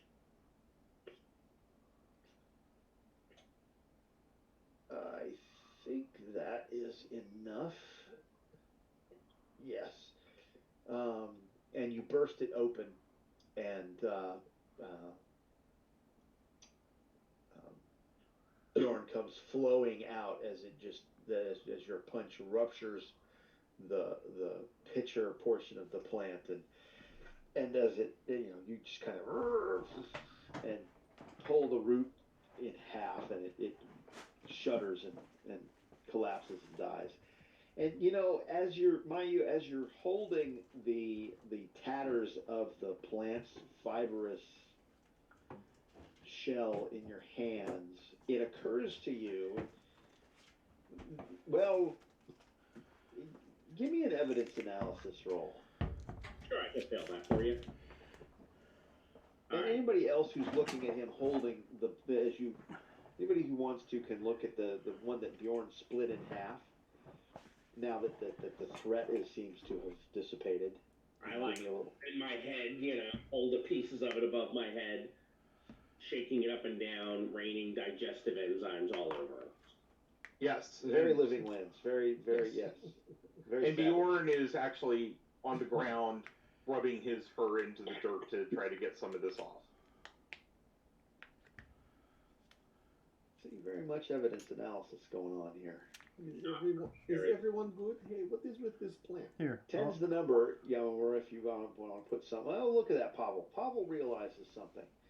And Pavel, as you're looking at the one that Bjorn split in half, you realize that the fibers of this plant, the obsidian knives would probably sever this, would probably cut through this plant very nicely.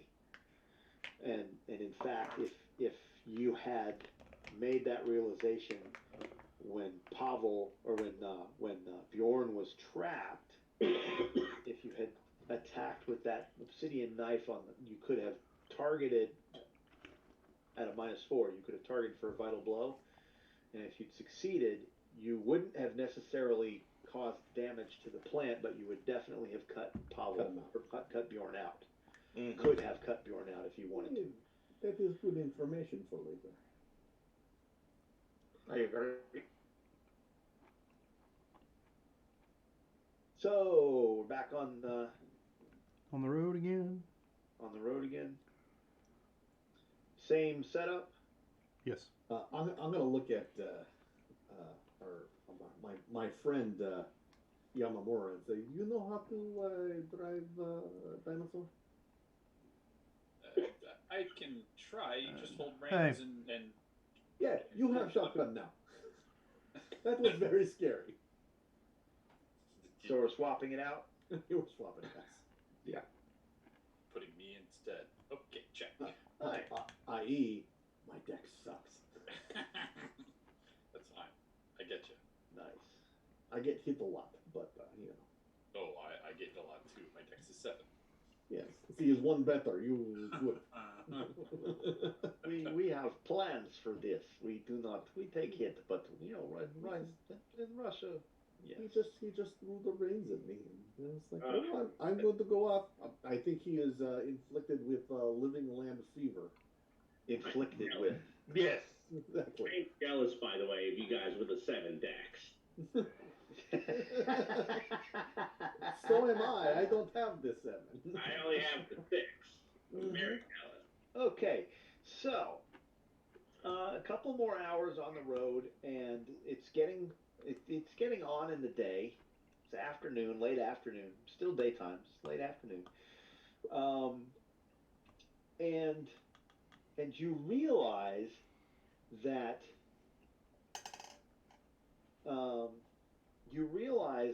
the Pavel, your familiarity with the living land jungle and whatnot has really paid off so far, and you've begun to pay a lot more attention to the path you're going on. You're following the way that Gearhead traveled, and you're heading in the right direction, but the jungle ahead begins to thin out. And as it thins, you can see a hill in the distance, and you catch some movement off in the distance, and you realize that before you reveal that you're there, that the jungle is going to thin out enough so that if you keep going, people are going to see you. And right before you halt, right before you just erupt out of the jungle into this wide open clearing here, okay? And you can see a hill over here. If you guys are gonna have to, if you're not zoomed out, you need to zoom out from the tabletop, because this clearing here is wide open. In fact, it's got some really cool little flower growing all across it, about waist high, a little higher maybe. And around it, you can see old school.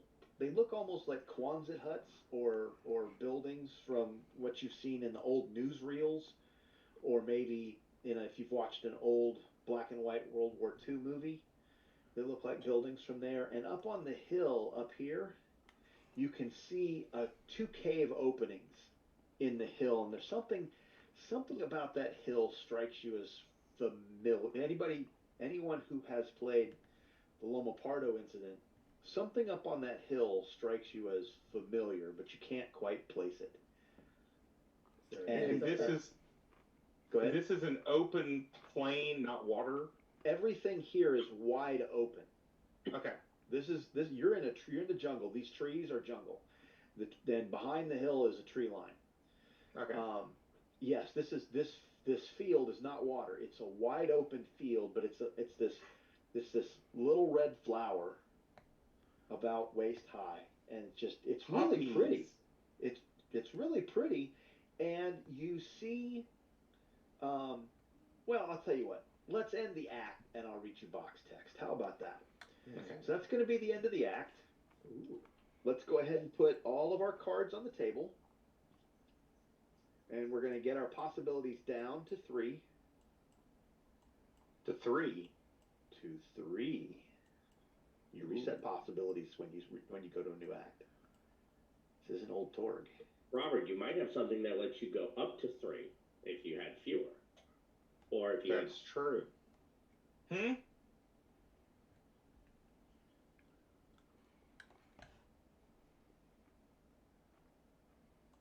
I'm gonna don't go drawing cards or anything, so I'm gonna go ahead and recall and shuffle because I got a bunch of shit laying around on the other tabletops. If you're gonna do that, you should have just recalled them. We wouldn't have had to drop them. Right. Yeah, but it's a lot fun. It's a lot more fun to watch you guys drop everything. I couldn't. We're a visual community. And then the only thing is, I would need a single possibility of up to 3. Oops.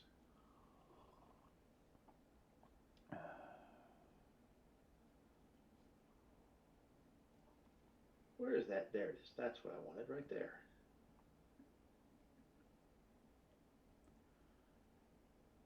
You need mine as well? Mine what? You pulled the Cosmo cards, right? He's got a Nile Cosmo card. I got it. Alright, yeah, so let me shuffle everybody. Shuffle. And, oh, come on, move turn. The turn order is always in the way. I don't care where I put it, it's always in the way. Well, you can close it. I don't want to, then I have to open it again and set it up. But it won't be in play while it's closed. That's true. Let's see. Okay, so let's go ahead and get everybody set up. We are under glory. The people in the so let's do this. The barrier to the you can tell that there is a cosm wall in front of it. Two cosms are coming together. The living land at the tree line becomes Nile. You have a Nile Empire living land zone over there. And you're in a living land core earth or living land Nile in the cart. So those of you who are in the cart, go ahead and do 6. And those of you who are in the tree line, because you're going to be outside the tree line here in a minute,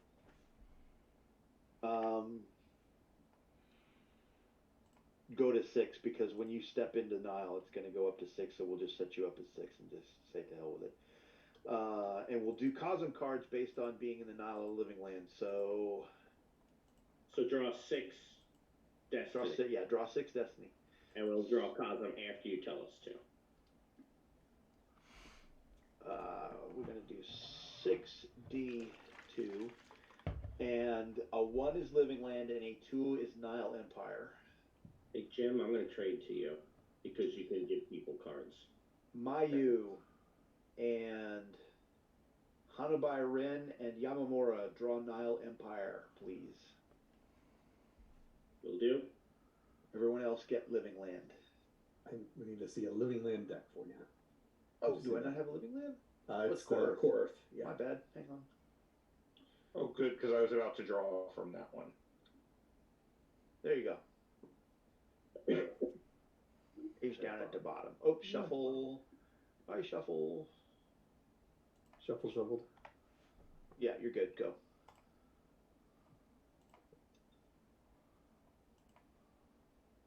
Boop. All right, so Jim is set up. I passed him the hero and the drama so he can give it out to anybody. And just for fun, I already had the glory in my hand. Oh, geez. You were like, don't give me crappy cards. And I'm like, but I want to. You got to hold on to the glory because you may need to drop that in the first round as well. Right. And I also needed to hold the monologue for if the really crap stuff hits. Yeah, you're right. Yamamura, you need a Nile Empire Cosm card. Sorry. Bjorn, you need to get a Living Land. Oh, it's up. Sorry, I didn't see that the card had come up yet. Yep. It's down at the bottom. He's down at all the bottom. Do you mind if we are able to spend our 5 XP? No, not at all. Anybody doing anything earth-shattering? If you're spending it, I'm curious what you're spending it on, so just go ahead and narrate. So Pavel's, his nose starts bleeding a lot. And he's got a momentary headache as he learns to overcharge. Oh. I like overcharge. And Mark, I am going to play this just so you know I have it and let you think about it and come up with what you would like. Nice. Okay. Also, Mark, I'm going to play an attuned. So that is up to you on which I get if you want to roll real quick. I'm just... You may have a Living Land. Or Nile Empire. Awesome. Nile Empire. All right, put that let's see. Lost treasure, huh? Okay, give me just a minute and we will work through this. Where am I? Plant and draw up short of the clearing. Act 2.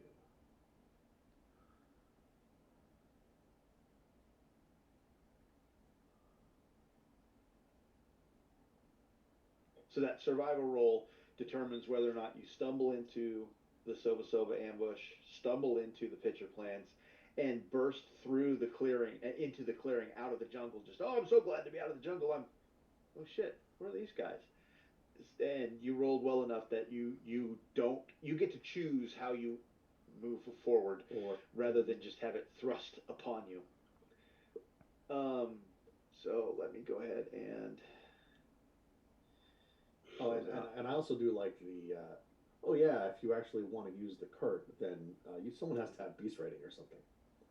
Yeah, well, you don't have to have beast riding. It just makes it easier. It makes it easier, yeah. Right? So using... Lucky that I do. Yes. Which I actually kind of just winged that. And... Well, I picked it up when we got the horse in Isle. Mm-hmm. Yeah, lunchbox. Mm-hmm. I miss lunchbox.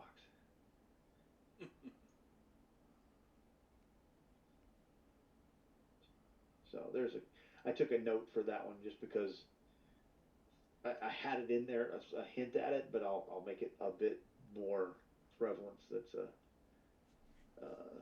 what you call obvious. Okay, so you have the tabletop. I'm going to share with you a drawing that'll give you a little more with the box text. So the triple canopy jungle gives way. Is anybody else spending? What sort are we spending? You spend on overcharge. Anybody else spending? No, I No, don't have enough yet. I'm gonna save where I'm at. I mean, I would love to, but what I'm wanting is not in this cosm, so I'll wait. Okay, so let's see. Lost treasure. I would love to, but the thing I want is going to cost me 1 more XP than I currently have available. So Yeah, mine's gonna cost me at least 4 more XP. Let's see. Where is it next?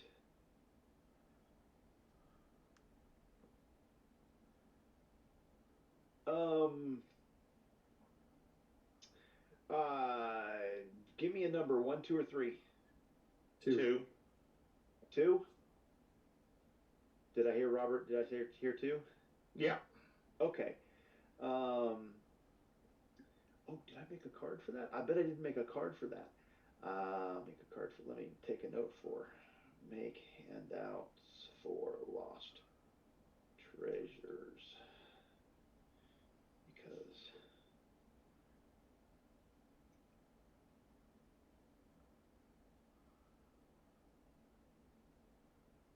No, I didn't. All right. So I will post it to you.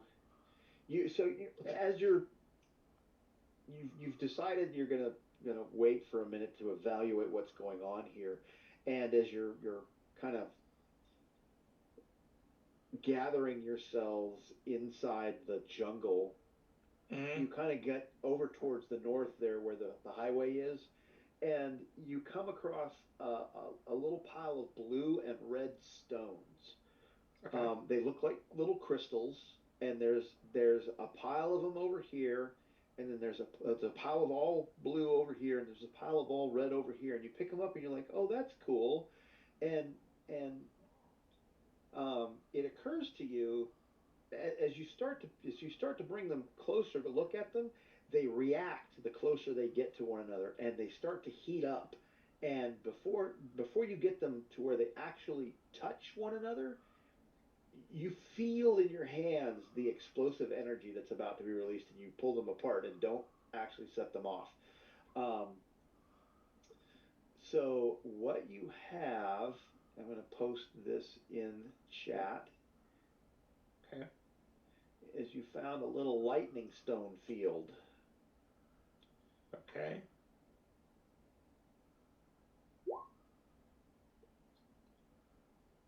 Essentially, you have found. Oops, don't do that. Do that. And wow. Okay, so you found 9 pairs of these little stones.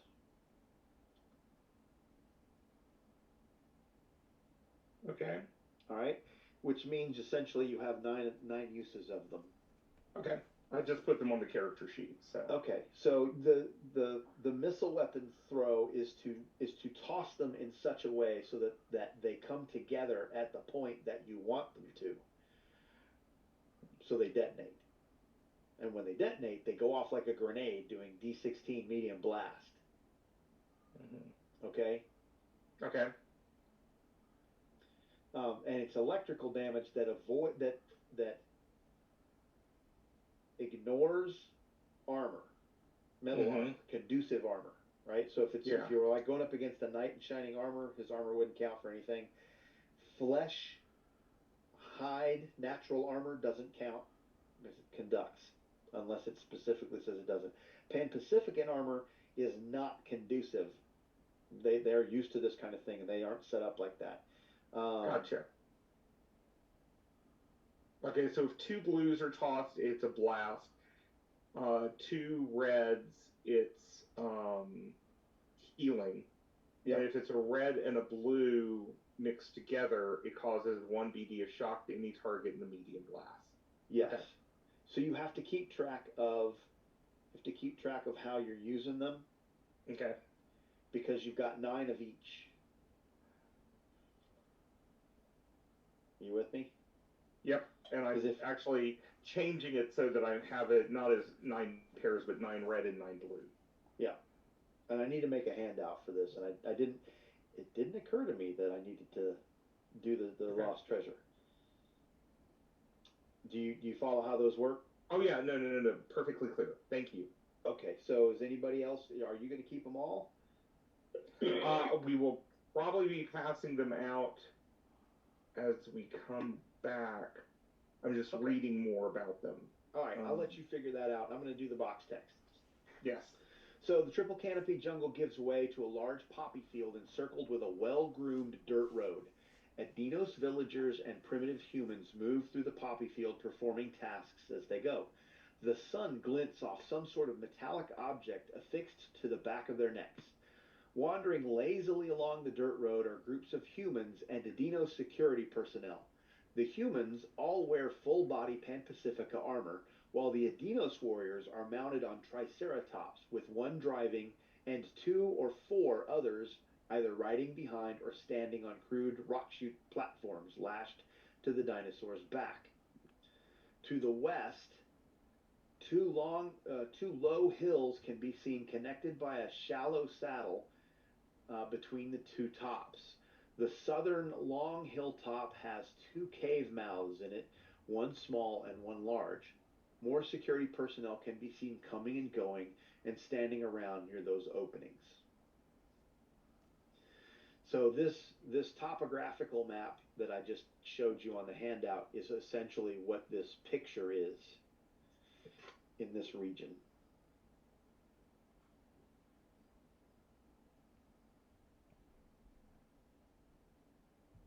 Okay, so how many total people are out here right now? Are you going to spend a little time counting on that? I assume so, since you just asked the question. How many devices did we find in that crate earlier? Did we find those devices? Or so, something like that. Which devices? The ones that they have on the back of their head. Oh. Because that's what was in the crate. Quite a few. It's like 24. It was some large number. Anybody here good with electronics? Hang on.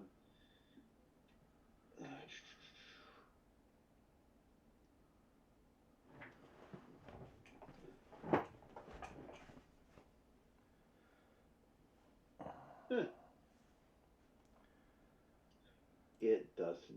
The guy that wrote this didn't write that part in. Let's say there are 24 in the crate. Anybody go to electronics? Afraid not. I have poked the radio before. Yes, no, not me. Huh. Well, I have no idea. Other by red, you're pretty sure straight electronics isn't going to get it. There's something weird about those devices. Weird science. Okay, well, I don't know enough about these things to be able to do it, but the idea was to make them to where they don't actually latch on and do what they're doing to apparently them out there, so that we can use them as some sort of cover or disguise. You know, right out there with these things attached to us, and they think we're controlled too. Shouldn't they need some sort of controller? Yes. Person. I didn't say I knew all the answers. I just said it was an idea. Or we could just go like sneak around the little hut things and go into the cave and cause mayhem. Yes. Well, that's the next answer. The question was: is there a decent enough path to skirt around the jungle to reach this structure down here to the south? So ping the spot on the tabletop where you're trying to get to. I think they're around here is that little cave. Right, but there's a structure down here. Okay, I see 2 pings, so one of y'all stop pinging. The gold one is where the little cave entrance is. It looks like from the... Yeah, that's what I'm thinking. Well, Aiden, where are you trying to get to? Well, we have no cover, so I was going to see if we can get enough cover to get down here to this building. Oh, absolutely. So in the jungle, in the tree where the woods are, is jungle. All the way around. Okay, so anywhere jungle is, you're pretty sure that you can you can back off far enough to where it's very easy, i.e., DNA stealth, to move anywhere you want. So here, down here, you could get to right here if you wanted to with no problem at all. Just the stealth check DNA represents your movement to the point where you can see, and you move up sneakily so they don't see you have moved up to see them, right? So you could move to that point where I was pinging right here, and observe this building if you wanted to, or let's see if I remember how to do a thing. Nope. Nope. I never can remember how to do the pointer thing.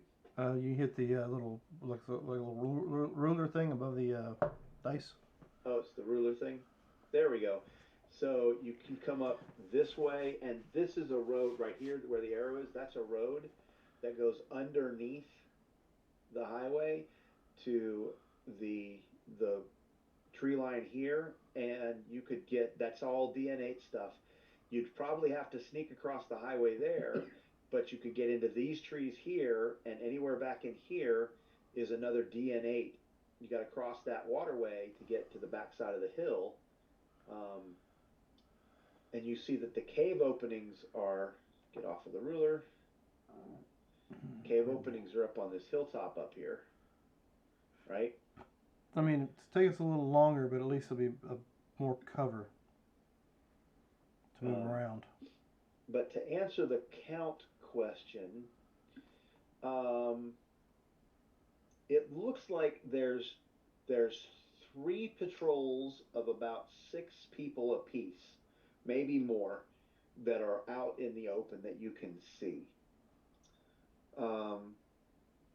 There's one rider on a Triceratops, and about 6 Adinos walking along with him or riding on a platform behind him.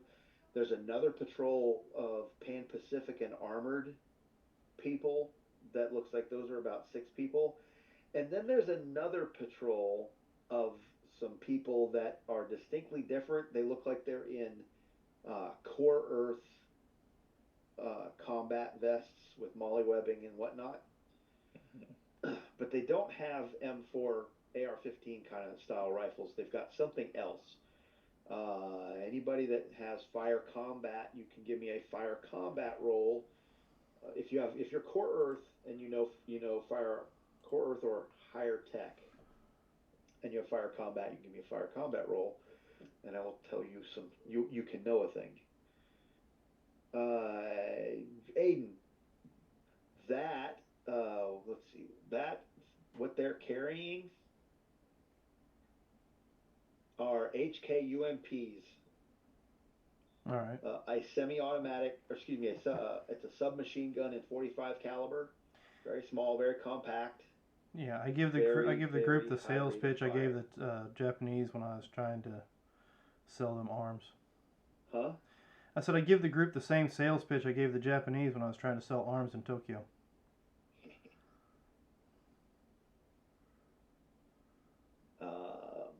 So I think the big question is do we go down?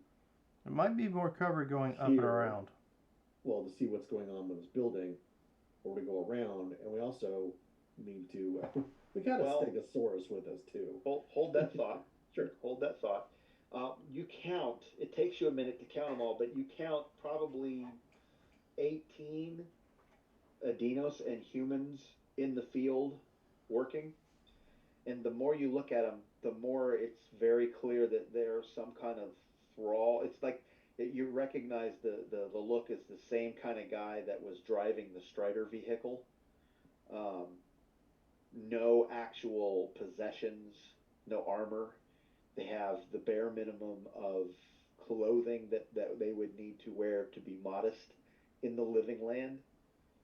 The Adinos, maybe no clothing at all, or just a simple loincloth tied on with a vine.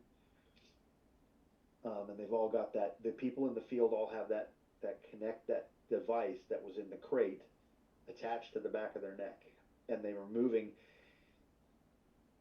very deliberately. As you observe them, you don't see them. People do things in spurts. right?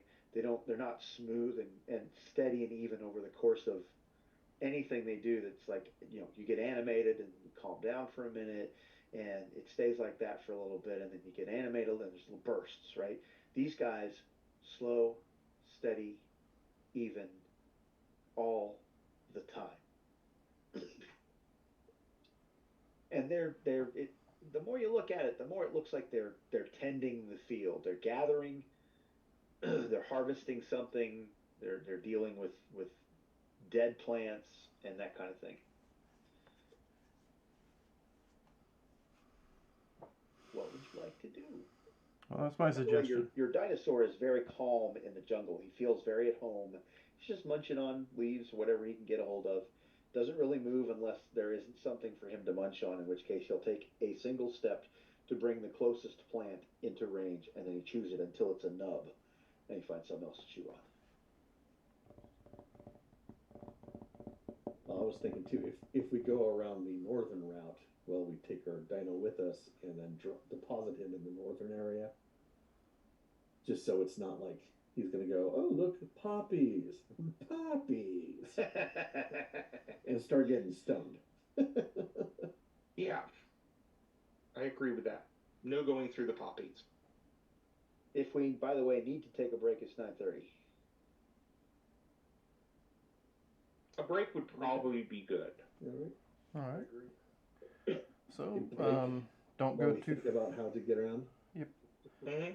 Don't go too far. We'll be right back.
And we're back from our little bit of a break.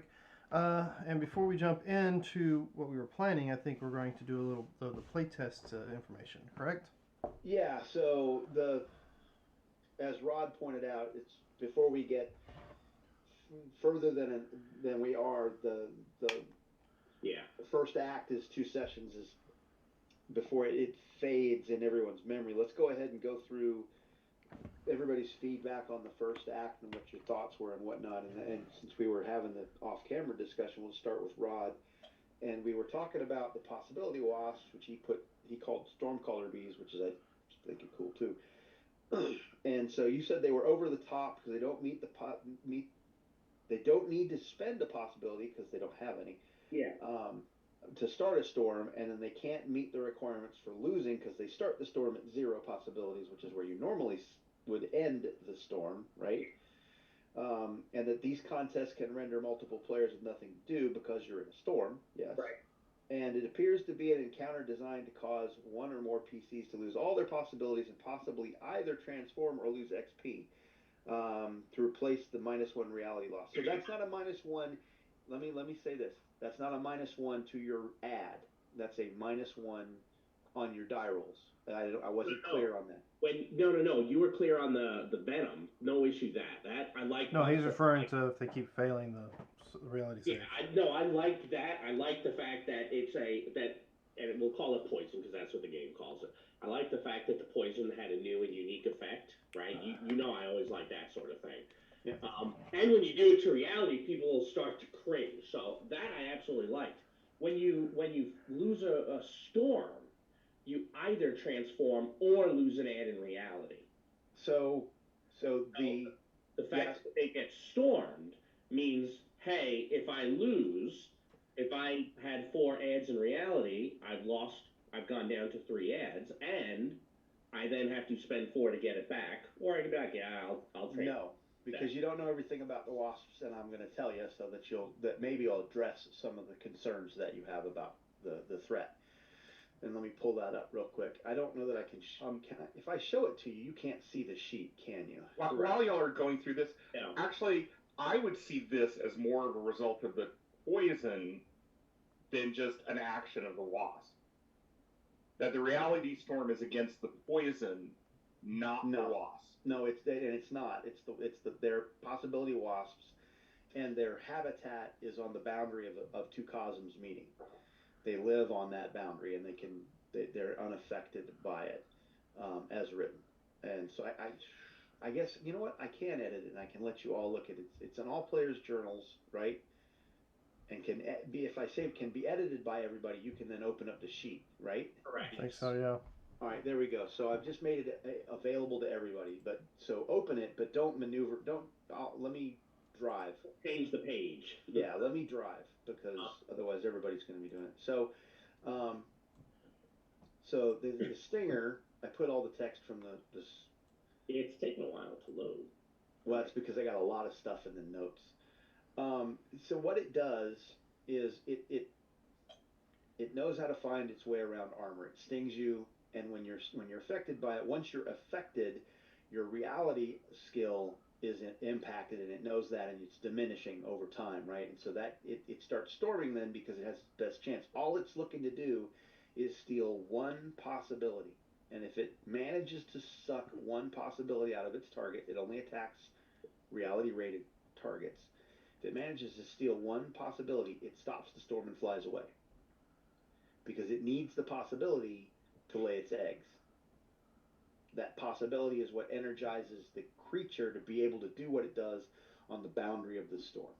So your concern that it's going to drain all the possibilities away from You're correct. You're correct. And in fact, it's funny because if you continue scrolling down in my notes, I had suggested change. Let the wasp steal possibilities and use them instead. Yep. Yeah. So it does, but it doesn't. The name of it or the mechanics slightly because the making it a storm, it just doesn't follow any of the rules of that folks are used to. So a lot of players are going to be confused, and you're going to have some who are going to be like, are going to be unhappy. because to them, right, and this is part of a discussion you and I have had on the your 5 foot step complaint, right, that we've talked about over the years, that when players have a certain expectation of X works this way and it doesn't, they're going to become butthurt. Well, and we won't air that on the channel. Yeah, no, we don't need to because we disagree. Which will not named. And we have a we have a standing disagreement on that. We'll move forward. So changing name with possibility wasp, storm calling ability. So it isn't the book. Yeah, that I think is the big thing. I like the idea of honestly, I really do like the Venom. I didn't put that in there, but I really do. And they're super squishy. They're super squishy. Yeah, they absolutely are. And their damage is only strength +1, and their strength's only a 5, and so, I mean, it's not overly. They're not gonna kill you with wounds. Because that's not what they're designed to do. No, but you're going. Ahead. Wait. What, Jim? I was saying their strength's not. The damage isn't huge, but you are going back. You're bypassing all their armor. But that's the point. Yeah, that's fine. I like that. I just need to sting you, give you a couple of points of shock, which everybody's like, oh, that's not a big deal. So the venom kicks in, and now you're worried for a different reason. So my only thought about that is, so I understand them getting past physical armor, right? But you have characters who have faith armor, for instance. Mm-hmm. So they're somehow finding a way past the faith armor that exists. I mean, I didn't argue it at the time, but for instance, Yamamura has armor that is powered by his faith. So there's physically nothing to see for any creature that's there to find it. Is it full body and sealed? It is full body. It's full body armor powered by faith. So. Okay, but, so I'll revisit the wording as far as full body and stuff like that. I know that the Cyber Papacy, there's a perk in there that also has full body armor as well. That's because I've got it on a different character. It's almost quote unquote holographic. Is that the champion of God? Yeah, that's the one. Other than physical, mundane. And I don't also have given them a -4 to their attack. Is that because they're bypassing the armor? I think it's because it's a vital blow. So you're treating it and that makes sense for ignoring the armor, especially if they have that in there. Yeah, because he's put the +4 damage in there. So I see that now. Yeah. It's a vital blow. Yep, that does make sense. So really, you're talking about if they hit, they're doing 10 damage. Not much still. No, but it's a sting. But 10 damage is going to bypass most people's strength. Oh yeah, is what I'm saying. Oh yeah. So the point, the wasps in the grand scheme, the wasps are not a threat to kill you. They're a threat. The goal of the wasps is really to just be a resource sink if they successfully sting you, right? And they take a possibility and they fly away. But there's a fear factor in there because you don't know. Like Rod didn't know that the storm wasn't going to drain you down to nothing and you transform to living land. Because he put in his notes. He's like, oh shit, this could. And you said, well, that's a good way to kill Yamamura. Yep. No. Yeah, because it wasn't. We didn't know the end game for the creature. Correct. If it changes away so it doesn't seem like an invoked storm, that's going to get rid of most of the things I had the notes there, right? Which is a nomenclature thing, I think. Yeah. So what I was going to say too is looking through the books and look at Cosm's published material from Ulysses have used storms in different ways. They call it a storm. Like in the God box at the end, because that's a modified storm that you're dealing with. It's different rules. Well, it's a reality storm. It's not an invoked storm. Okay. And Mark had said invoked storm, which an invoked storm is pretty specific. Yeah. If it's just a storm, it becomes a little different. That's kind of you're both right. Yeah, and because in Cosmos, that big storm that you get to manipulate at the end it's actually the effect of Invoke Storm that's been there for thousands of years, just gaining Sorry for all energy. you people who haven't played that. Spoilers. Yeah. Well, if you've watched our show, If they're watching this stream, they saw it. yeah. Yeah. Okay. You know, hey. Fair. Sure. All right, so I've whatever. got a couple of bullets for the possibility wasps. What else we got for Act 1? Oh, well, let me go back to Rod's. Yeah. So and like I said earlier too, is I do like the use of the beast rating. The only thing I would say about the getting the Stegosaurus to get you, it should be like a beast rating, either a charisma or a mind roll rather than a dex roll. Wait, say that again. Beast So riding charisma instead of beast riding dex. Beast rating Beast riding charisma. or charisma would be the way that it would be written. Because you're trying to look good and shiny. You're trying to persuade him. Yeah. Okay. Let's see. Benefits to beating Gearhead. I really don't know that I can answer that question for you yet because you're muted. Michael. you don't have to yet, but it's on there because I take notes on, Sure, that's fair. Pitcher plant, throw in suffocation too. Absolutely. Here's why. Because if you have someone who doesn't care about shock and they're a bunch of anti-shock monkeys, they're just going to be like, but so at least give them some sort of date. No. I see. Okay. And I'm okay with not doing that because it complicates stuff and I have to go back and rewrite something that I don't want others to do. But when somebody has taken a perk that because they'd have to take a perk where they ignore shock or whatever. Well, it's nice for players to shine every now and then, and that gives them a thing to go, oh, well, this is not really a threat to me because I've got this thing. Yeah. And everybody else at the table would be going, well, I don't want to be in there, but you can be in there, Bob. You're okay. So I'm okay with it not being, okay. I did think about when I said that I stuffed Bjorn in there head first, though. I was like, do I need to start making him drown? I got enough to do. I'm not going to worry about drowning rules.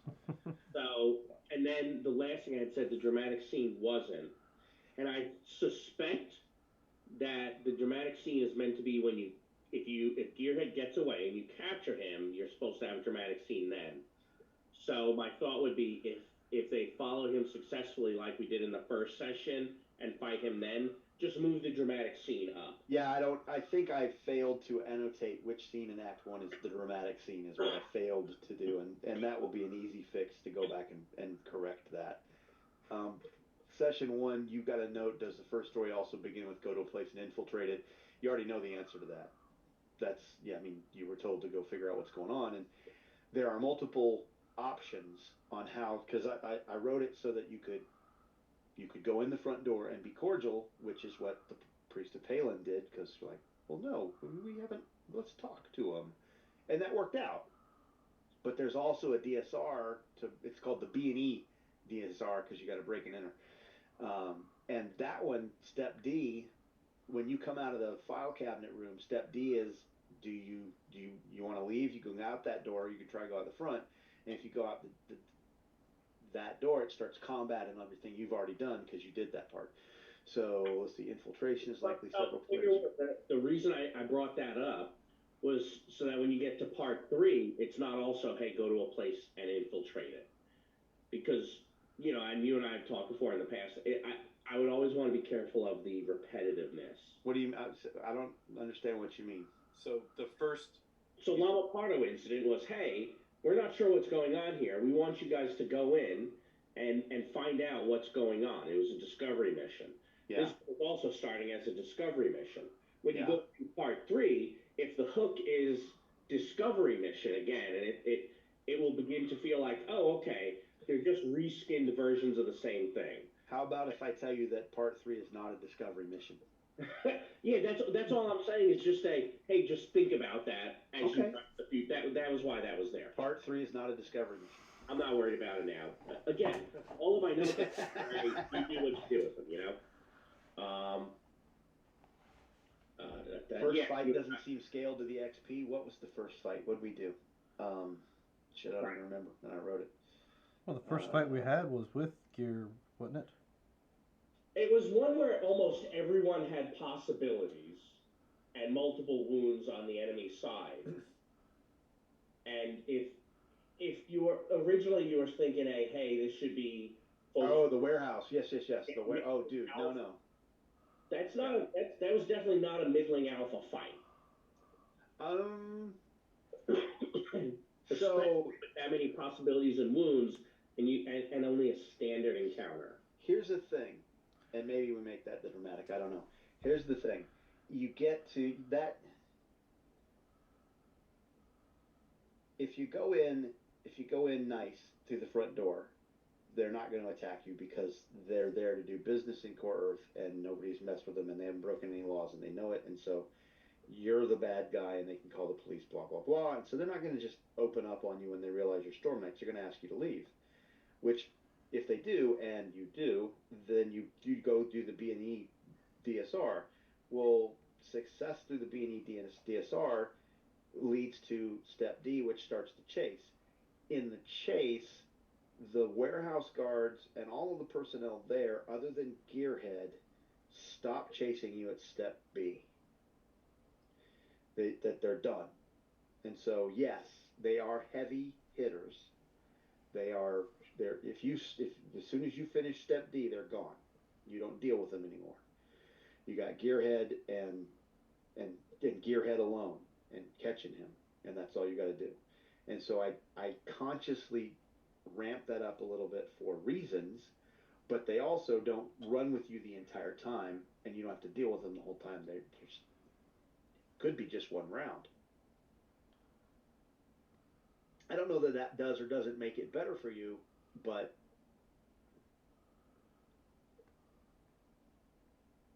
Rod, I am certain, is going off with his mute on. Yeah. I was gonna say, dude. Oh, I've been coughing. I was gonna say what I liked about the warehouse thing was the talisman, because that was a kind of a what, that was a surprise moment. That was a nice surprise moment. It kind of got thrown in there too, and you might want to put a note in there in somewhere saying, yeah, you're going to be jumping a few cosms. Feel free to, the first time you run into a new cosm, to possibly change their cosm card, but after that, don't worry about it until you get the later stuff. So that way, again, you're not jumping from cosm to cosm, going, oh, I want to get my. Or don't let it be abused either by somebody who's like, well, I got to get more Core Earth cards, so I'll just step in, step out, step in, step out. Yeah. Or, now I got the Core Earth. Getting the 6 cards that you want. Yeah. I go out, I drop one, I go back in. Do not constantly swap Cosm cards or Destiny cards with the top secret crate. Okay. Yeah. Then that's a good point. And that hits his point too. It's like, do it the first time because it's a what? Surprise, right? It's a surprise. It's a good surprise, but then just don't have people popping it out. Just a nice little warning there to go, hey, someone might try to abuse this. Don't let them. Yeah. Or better, maybe not better. Or another thought is, hey, you become, when you're in the Nile, when you first touch the arc or the box, and then when they're like, oh, then I walk away and I come back and I touch it again, I'd be like, nah, it just doesn't seem to reconnect with you. Yeah, absolutely. No, I don't want to make it something and that way can be abused.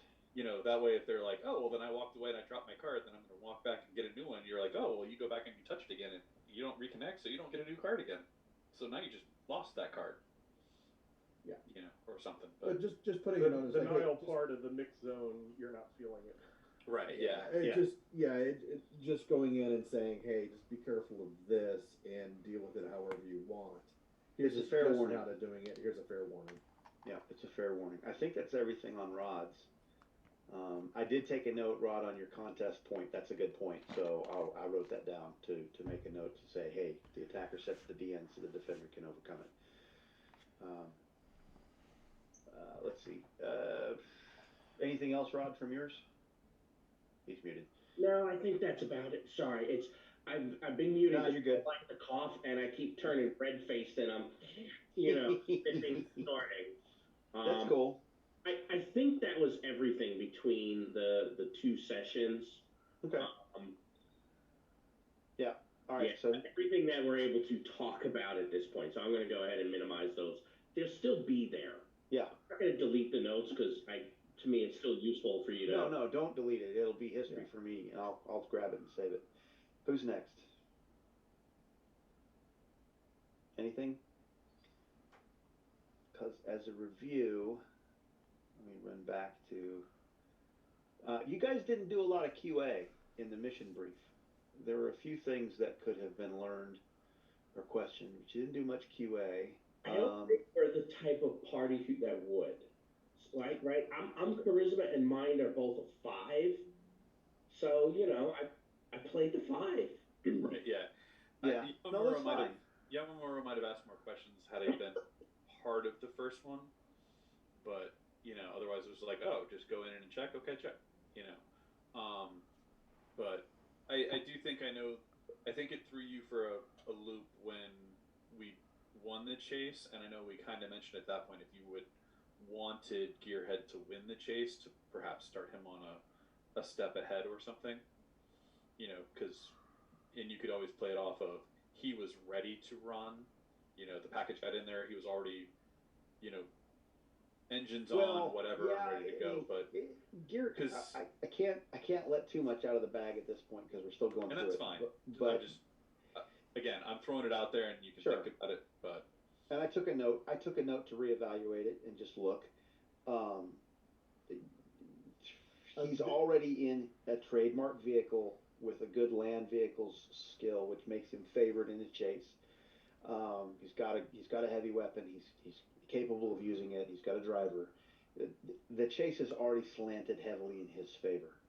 Yeah, but I mean, we have possibilities in cars. Sure, you do. No, you absolutely do. But it seems almost like I'm hamstringing you before you get started, and it's appropriate in some cases. This one, for reasons, is not.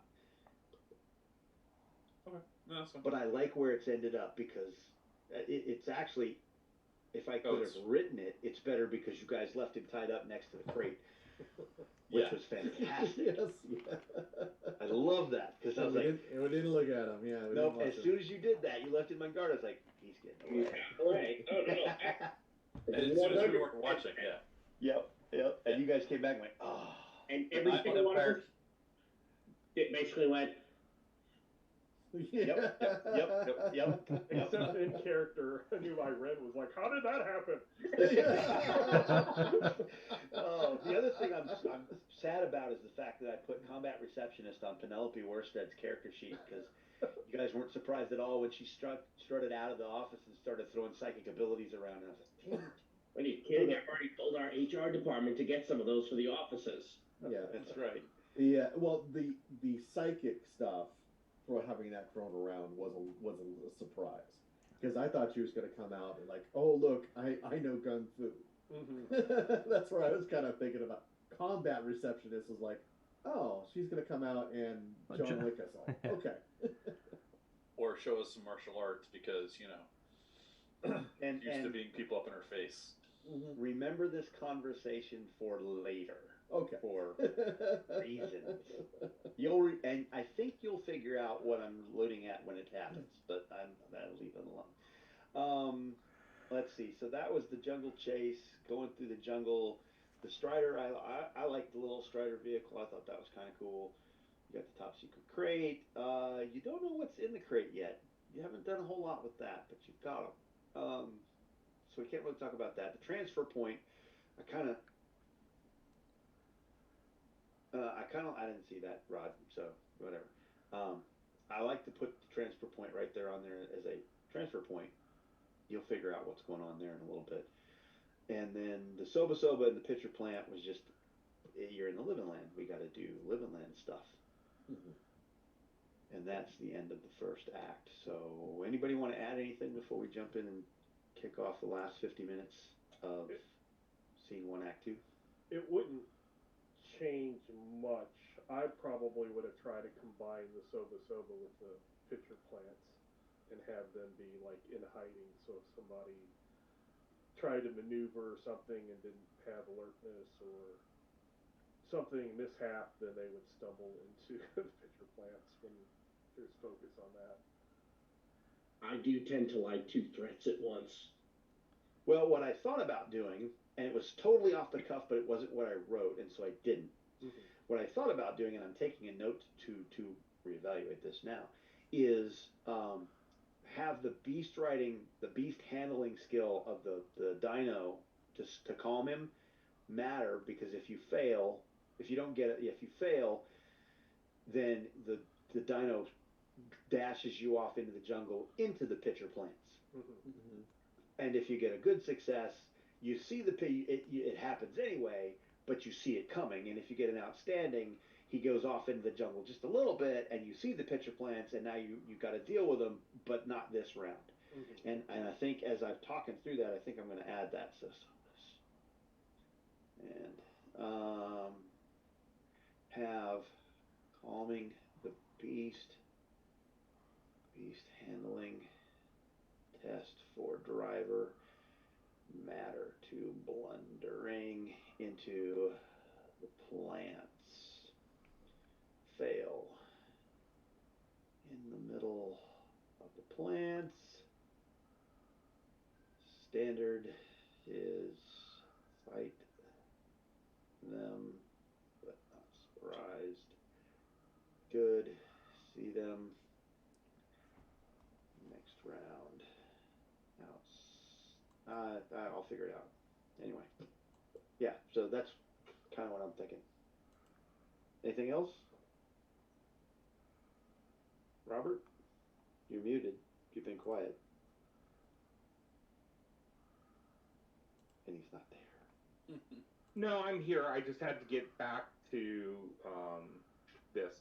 I'm good with what everyone has said so far. So. All right. Well, if nothing else, let's go ahead and jump into Act 2. Okay.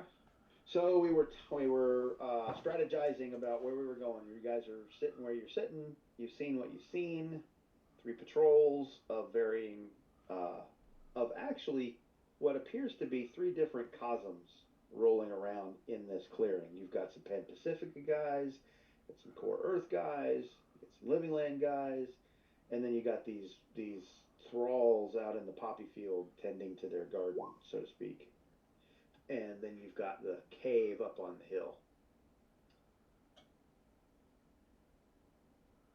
There is no rule of 3, you're correct. I was actually just being a smartass, just saying that for your benefit, because of conversations we've had. That doesn't mean I don't want there to be. No. That was, you know me. That was said with that I do. grid I love it having the side eye. Because I could. All right. So where are we going? So the most cover we have is to go north, go over the highway, come back across, and follow the river down and come in behind the cave. Unless somebody else has a better suggestion. We could just walk in and start shooting things. Anybody else have a good suggestion? Whoa. About this shooting. We could just go up and talk to things. Look how well it worked out the first time. I take it back. We could go in and we could light things on fire. No violence. No, I like that plan. Setting things on fire and just bringing straight up strength and destruction to it. That is the Koar way, and that is what we should do. Well, you know, we create... very good at talking to people.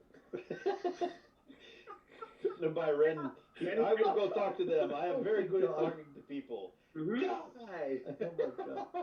No, it's just, I am saying is we, create distraction in poppy field and light it on fire from, distance. And then we destroy them as they try to escape it. That will show them that they should respect our strength. See? I like you. Or I like you, Mario. none of those things. Fortunately, your opinion is irrelevant. I got us into the first building. That worked out well. So you say we go walk up to people we don't know who are enslaving these thralls and, talk to them and say, hey, why don't you let them go?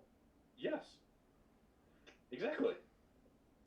Well, if you do that, I'm going to climb this large tree right here and get on a nice branch because, inevitably that's going to go to shit and you're going to need some cover fire. Or we could go and sneak around like Aiden's saying. I think that it might be good too. Reconnaissance is a good idea. Oh, Find out more information. we light them on fire later, Maya. It's a bad idea to let the Akashans and the Tharkoldu get together. Do not let them plan the party. All right. What's the plan? So we're going to do a little reconnoitering, are we? Yeah, doing the up and around. Mm-hmm. All right. Who's going to roll stealth for me? Does anybody want to assist? Yes, I will. I will assist. You are starting out with a -3. I'm so gonna help you. Are we? Wait. Are we bringing the dinosaur? I'm gonna tie it up. Well, we should bring the dinosaur to at least the first stop up here to get him out of the way. Is there enough clearance to do so? Is the question. Yes. Okay. And you don't need a stealth. If you're gonna just take him and like park your dinosaur on the other side of the highway over here, I'm not gonna. There's no roll for that. If you're gonna take the dinosaur around to say all the way over here behind the hill and park him somewhere where he's like, you know, your getaway dinosaur, then. So Bjorn, what did you do? Slap the back of the dinosaur so it would keep moving or something? I have no idea how I got the damage up, but okay. I mean, you rolled a stealth that caused 70 points of damage. I know. He quietly swung his axe. Oh, I do not have. It's an unplugged session. Mark, I am going to go in and while we're riding the crate, open up the crate and take one of those wasps, one of the sacks that we have a wasp in. A poison. Okay, you're gonna got a wasp. Yeah, I'm just gonna carry it with me. Okay. Just to make sure we have it. I mean, you gonna beat somebody in the head with a bag? Oh, you know, it's if I have to. Okay. So it looks like you got one. All right, so we're at a -2. One help. Yeah, so you're -2. All right. There we go. Wow. Like Dave knows what the hell he's doing. Well, he's got sniper, so yeah, you gotta sneak around. All right, so as you're sneaking around, sneak.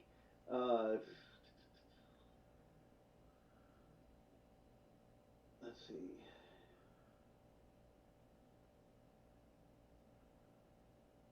Yeah. You are, you get around to the back side of this hilltop over here, and you realize that you crossed over you found a spot, and it's not a really big river. It says a river, but there are spots where it's really low, and you can cross the river on foot without getting in anything deeper than your kneecaps. No big deal.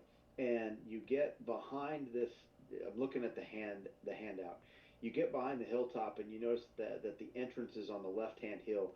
You can come up almost all the way up that hill without being seen, and you figure that if you play it right and get everything to go your way, you might be able to get inside that cave mouth. You're not really sure what's in there, and people are coming and going, but let's see. There are I got another handout for that.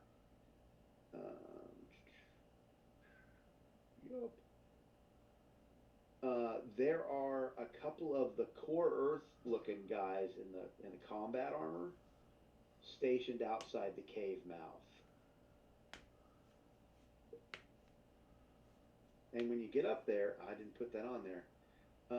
When you get up there, you notice how this has got the one entrance right there. There's actually another entrance. There's one entrance. I'm on the map on the hill. There's an entrance right there, but there's also another entrance right over here, and it's a lot larger. You could, if you wanted to get up there, this entrance, the small entrance is the one you can get through with possibly. You'd have to get inside and rush the two guards on the outside and force them into the cave somehow. But if you could do that, you might could deal with them on the inside of the cave without drawing too much attention, maybe.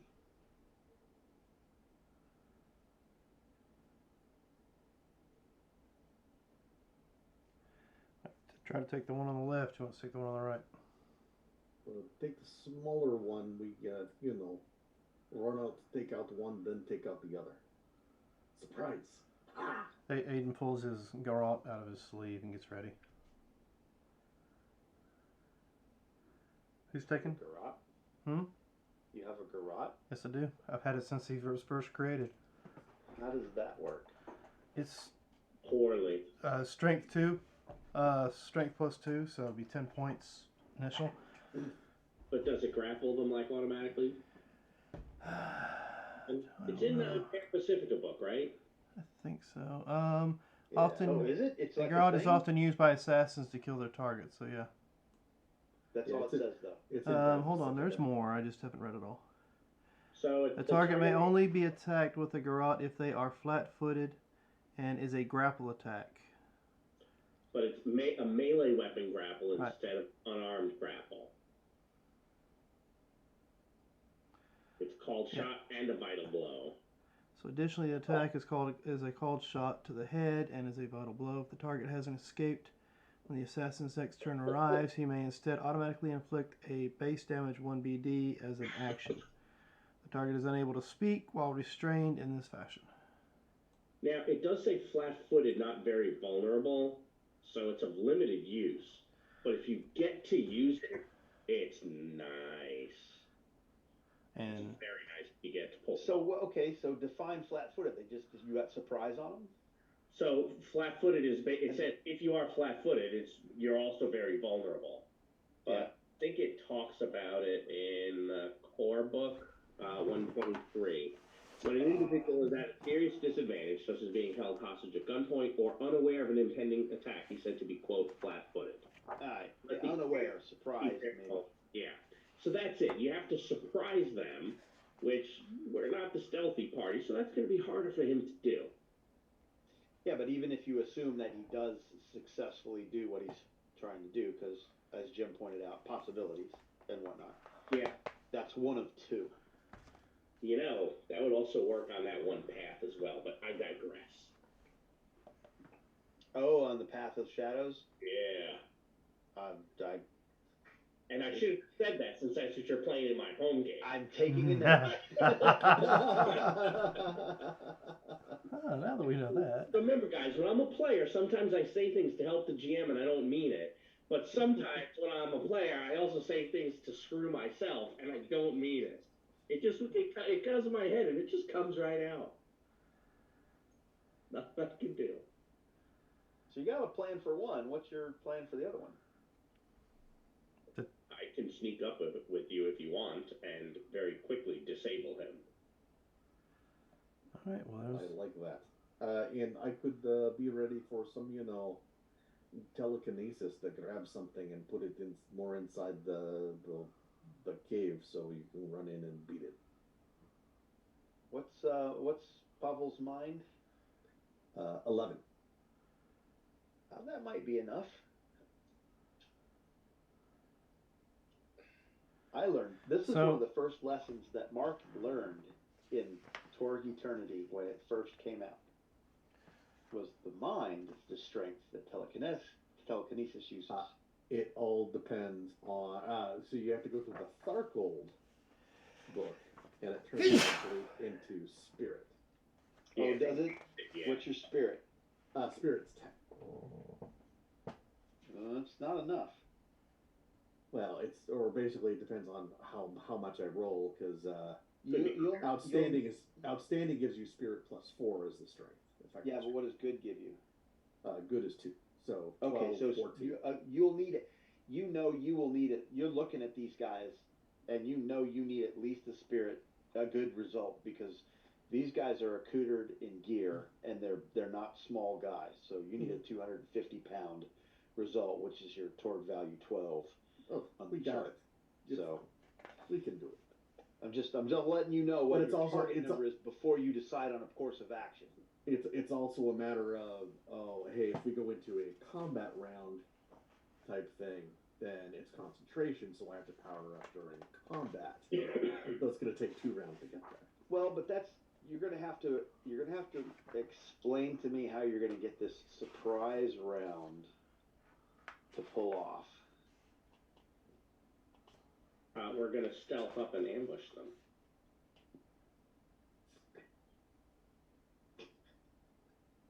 Were those two crossed fingers? Oh yeah, no, we're not good at this. Oh, we could also Look, did you see Aiden's stealth roll? You did fine.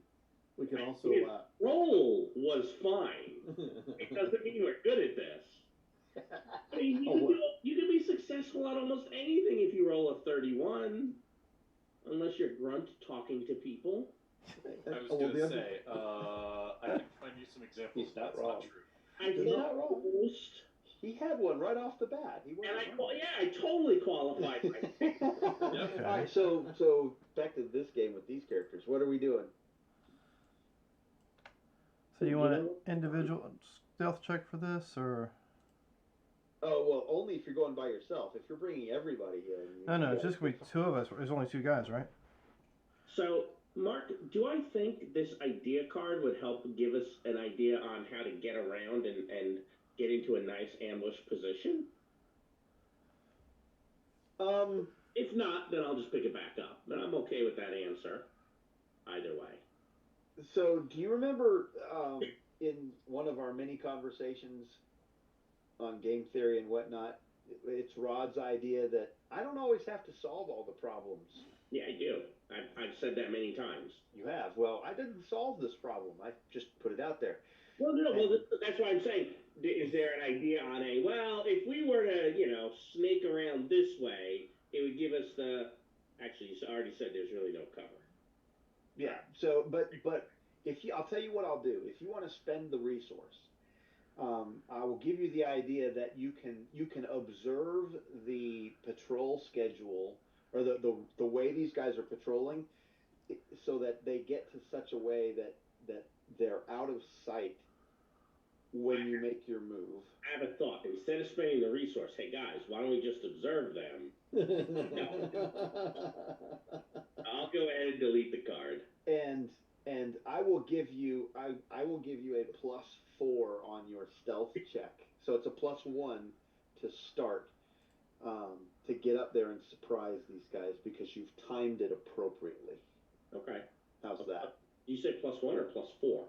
You're -3 because he's got a roll for all of you. Combined action thing. Got it. And so you're at a +1 because the 4 offsets your -3. Okay. Got it. And we're not going to... Anybody want to help? I was going to say, unless we're doing... Try. Let me help you spectacularly. Oh, no. We got to, we tried and failed rather than we tried. Hanabai is warming up his persuasive voice. Nope. I don't know. All he does is tell people to drop dead. I don't know that that's very persuasive. Well, apparently not, because nobody's done it yet. The wasp did. Oh, the wasp did. Yes, it did. Is that all the help we're going to try and give Aiden? Okay. +1, Aiden. +1. Any better than Look that? there. See, you are good at something. Good enough or need better? No. That's quite all right. I will. Well, I say that we're gonna give them a find roll on you. So you tell me, is that good enough? Hey, no. Duck down a little more, Bjorn.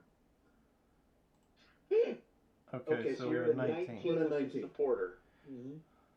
How does Hayden feel about it? How does Aiden feel about a 19? I can toss you an adrenaline if you have something else, Dan. Give me just a second. Looking at these.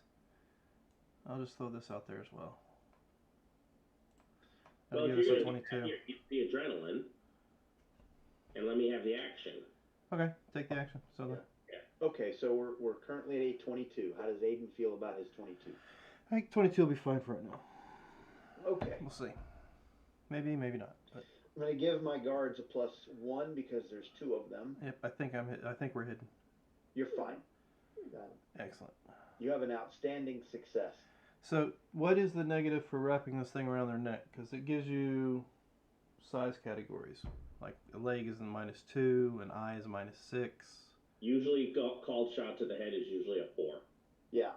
All right, so but you have an outstanding result against their find, and so I'm going to give you I'm going to make them very vulnerable because you caught them at the right time. They're in the perfect position for your outstanding stealth roll. So you've done everything you have to do. We're going to start this combat as a surprise round. They are very vulnerable, which you get to do the math that you're in. All right. And if they are,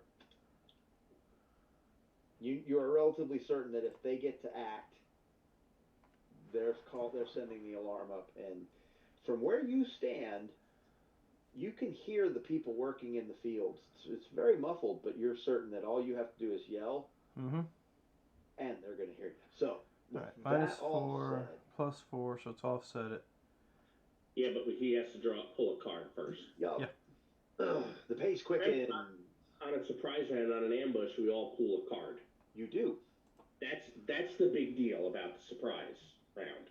Yep. I mean, sure, maybe they don't get to go first on the card, but pulling a card at the start, that's hot. Okay, so we're going to hand wave this. Did you pull heroes up? And you can. I did pull heroes up. You can roll it in case you want to pull glory,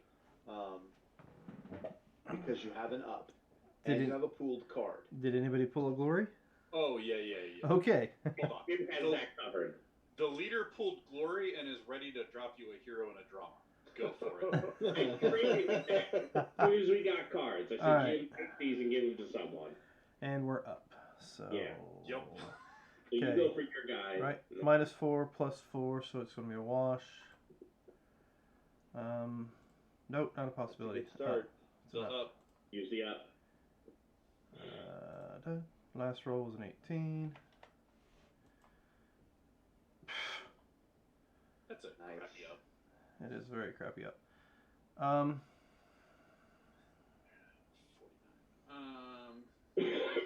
Should I waste the resources? No. So you have to take them out. Is it outstanding? What are we at right now? You're good, because if you get the garrote around him, it says unless he escapes, he can't talk. Right. He can't call for help as long as your garrote gets on him. Okay, so his unarmed or melee is a 9. Ooh, 1 off. Yeah, you know what? Whatever. You have a good success, which is what you need to grapple. It's okay. I'll go higher. Last roll, I guess total's a 19 now. There we go. It's 21. Okay. And that'll stay. So that'll be an outstanding? Yes. All right. Damage. Your toughness is 11, AP 4. Torso only.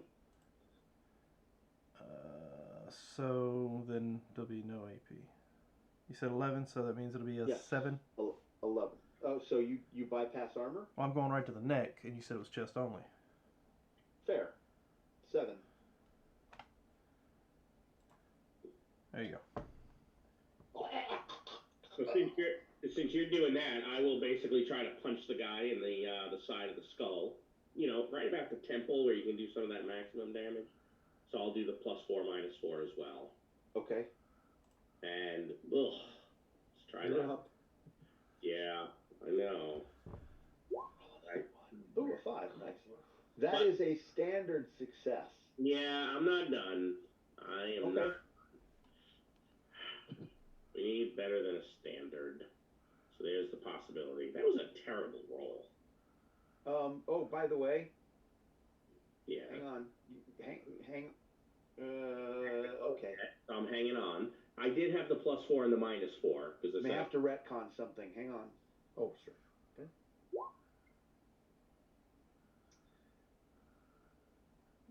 Oh. All right. Well, we're not going to take them out immediately, gentlemen. So I still have to go. He soaked a point. Your garroted guy soaked a point. It's okay. He is unable to speak, but he has taken a wound and he's still ambulatory. Now, if that changes anything Mayu is doing, feel free to retcon your actions, Mayu. Yeah, so go ahead and put that possibility back if you would, please. I haven't rolled it yet. what I'm gonna do is start with this second chance. I'll pick up that possibility if I don't end up spending it. How's that? Okay, fair. There's still a chance I will, but he has his guy silent, so Yes. I need to take this fellow out. Son of a bitch! Wow. You're still up. I know. Don't roll a 1, Rob. Oh, I forgot to put in the last roll of a 2. So that's a roll of a 15, total of a 15, so I'm going to still spend that possibility. That's a total of 18, isn't it? It is, but I was going with the result. So my last roll is an 18. So I have a total of a 19. What level of success is 19? A 19 is an outstanding success Excellent. on the number. So, only 24 damage. Only? That's against, you got the +4 in there, right? I do, since I said I was going for the head. I took the -4 and the +4. Okay, so you got the +4 on the damage, 24. That is going to be, you don't have any AP, do you? No, but you said it was the torso only. Oh, and you did a called shot. So 7, that's 3 wounds? Yeah, that's 3 wounds and 6 shock. And he's going to try to soak. He is going to try and soak. Woo! Drop him like a bad habit. Dunk. So, when rolling a 1 when soaking, has that been named after either Leoman or me yet? I'm just curious. I don't know that you've done it as much as we have. I'm just curious. Personally, as a character or as a GM? As a GM. I've done it a number of times. I don't know that I'm in your class yet, but I'm making it. Leoman had it to work because he was the big bad guy at the end of the act. Twice. So for the rest of the like, 2 acts in a row or something like that. Yes. Oh no, I'm not in that league. And then the next book he was involved in writing, it came out with a way to fix that problem. Yes, and this is an alpha tier mission, so it doesn't matter. All right, so you've managed to silence One both guy. of your guys. well, I mean, everybody else has got a chance to go, and he's grappled, so they can literally pound on him while I'm holding him. Just don't fire any weapons. I figured I just kind of move him towards Bjorn. Let's see, that's Mayu done and Aiden done. Who else is gonna do something with this guy? Well, I started an attack. I can ahead. go back and finish it. Yeah. Just remember, I'm still behind him, holding him still, so don't hit too hard. Yeah, I mean, I started with my, No axe, blasters, so- no blasters. Well, I'll continue with the axe, but I'm gonna aim low, more for the waist. Let me find where I was. Hold on. Okay.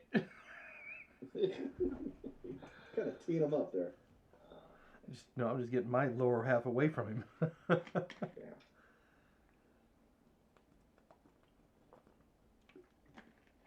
My total is an 8.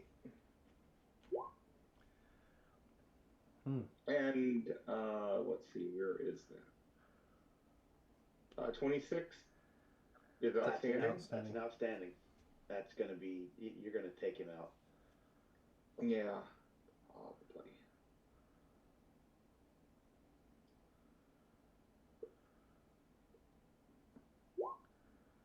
Yes.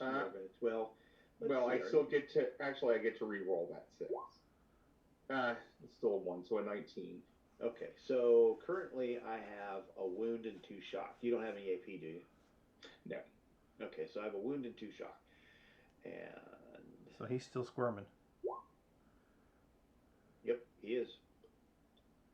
Actually, I took a note. I'm not gonna. I did that just to see what it would do. I took a note. They are written with 2 possibilities.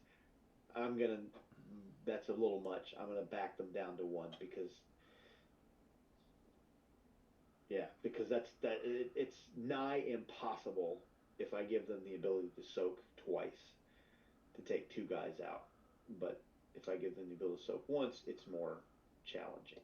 So we'll just take 1 possibility off instead of 2. All right, so you've taken a. We worried as soon as he soaked. Mm-hmm. I know. Oh, yes. I know.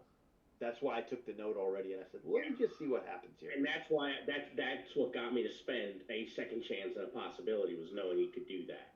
Yeah, so he only has one possibility now. So you took them both out. You're inside. You're all inside the cave. And do I have a handout to show you? You think he wears a size 12?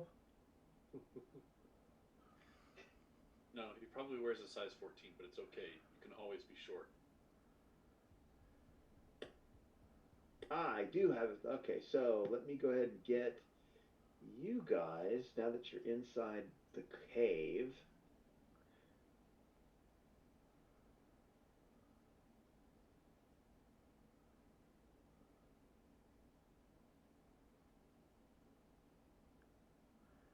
How are these guys dressed, armored? All black. Mm-hmm. Oh, well, hell, I'm already dressed that way, so never mind. Body armor. They are... but it's like Kevlar vest type. Kevlar, yes. Okay. Core Earth. Core Earth, black vest, military garb.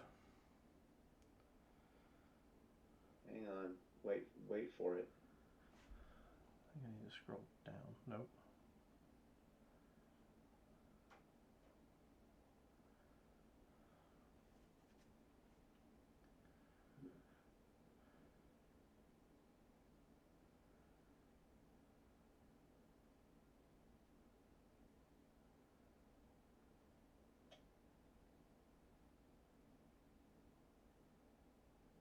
Quit it. Come here. Go there.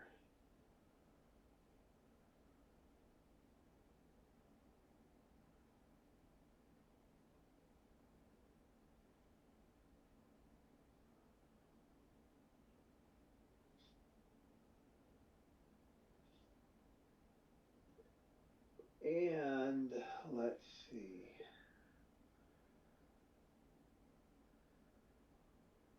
No, I don't need that one anymore. I need that one. All right, so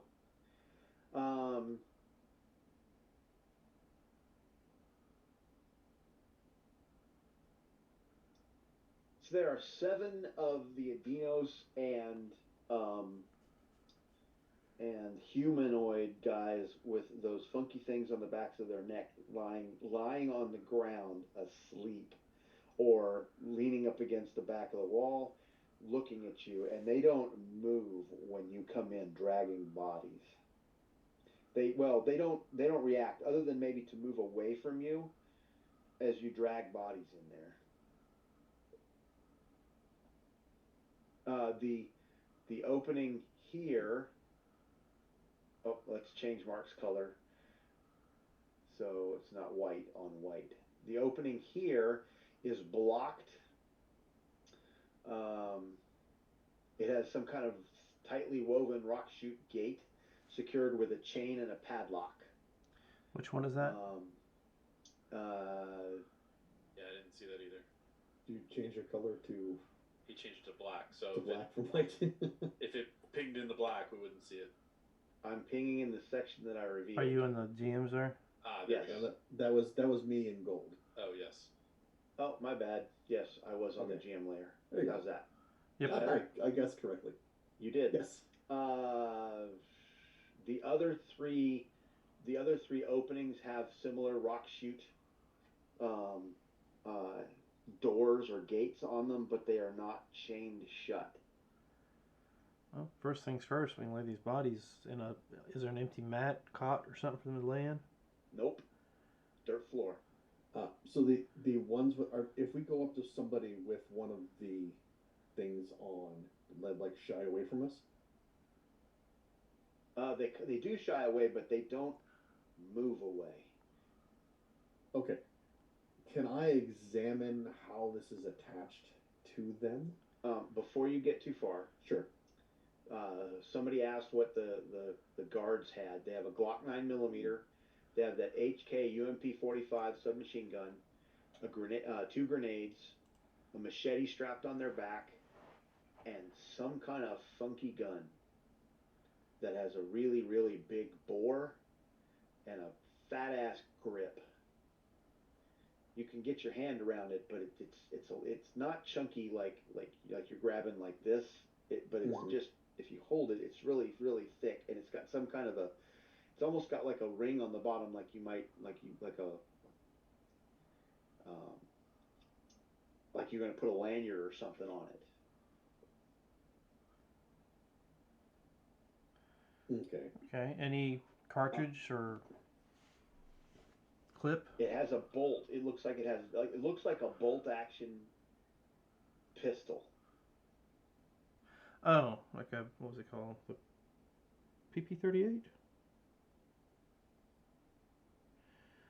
Indiana Jones. Probably some weird No. science. No, it looks like a bolt action pistol.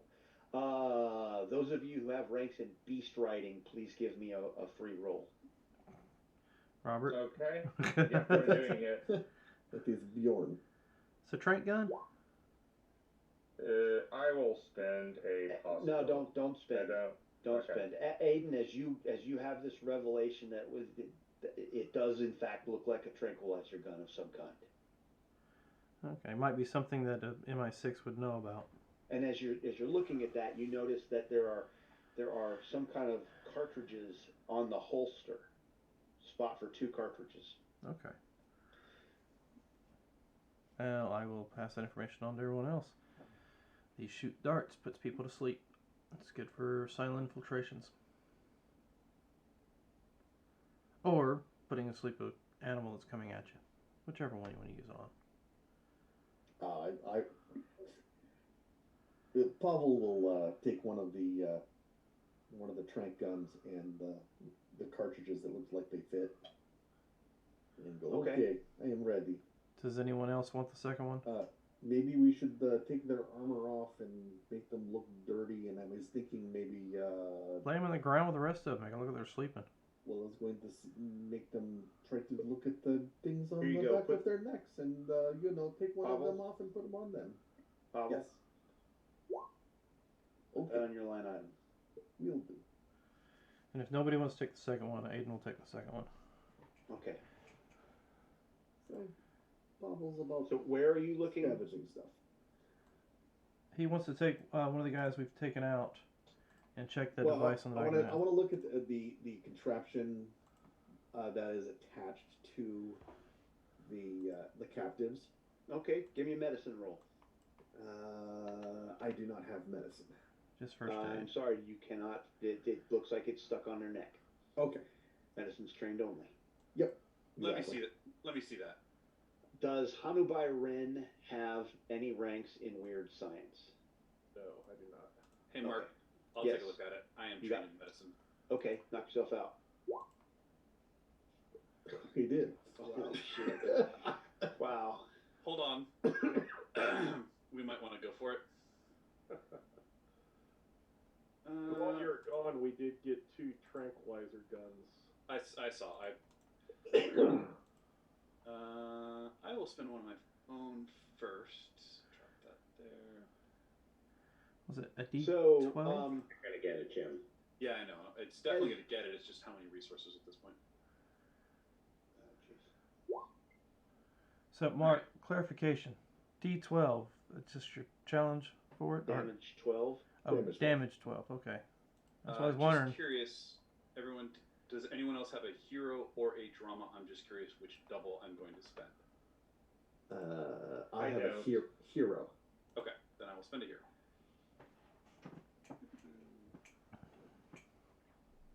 And definitely get there. And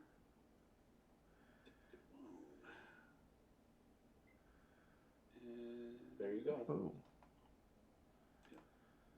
And here's the glory. Now, Mark. Who's playing? Are you playing the glory? Yeah.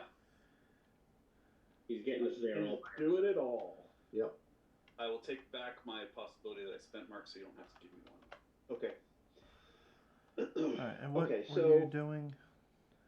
I was Oh, medicine check. I Checking was the doing a device. medicine check to figure out what the heck these weird implants are on the back of these boots. So, All right. So, as you're evaluating this, and you kind of go through the process of evaluating it, like as a trial and error thing, you realize that if you fail in what you're doing, because you just kind of, it just kind of pulled you into it, and you start undoing things, and oh, this leads to that, and I can undo that, and I can undo this, and oh, okay, if I do this, then I cut that loose, and okay, and before you know it, you have this thing off, right? But you realize as the process, going through the process of doing it, that if you fail to take it off, you will cause a wound to the person that it's attached to. And in most cases, that means that you will kill the individual if they're an ord. Okay? Mm-hmm. And so I'll just read it to you, that if you get it's a medicine DN10 to take this off of somebody's neck. Okay?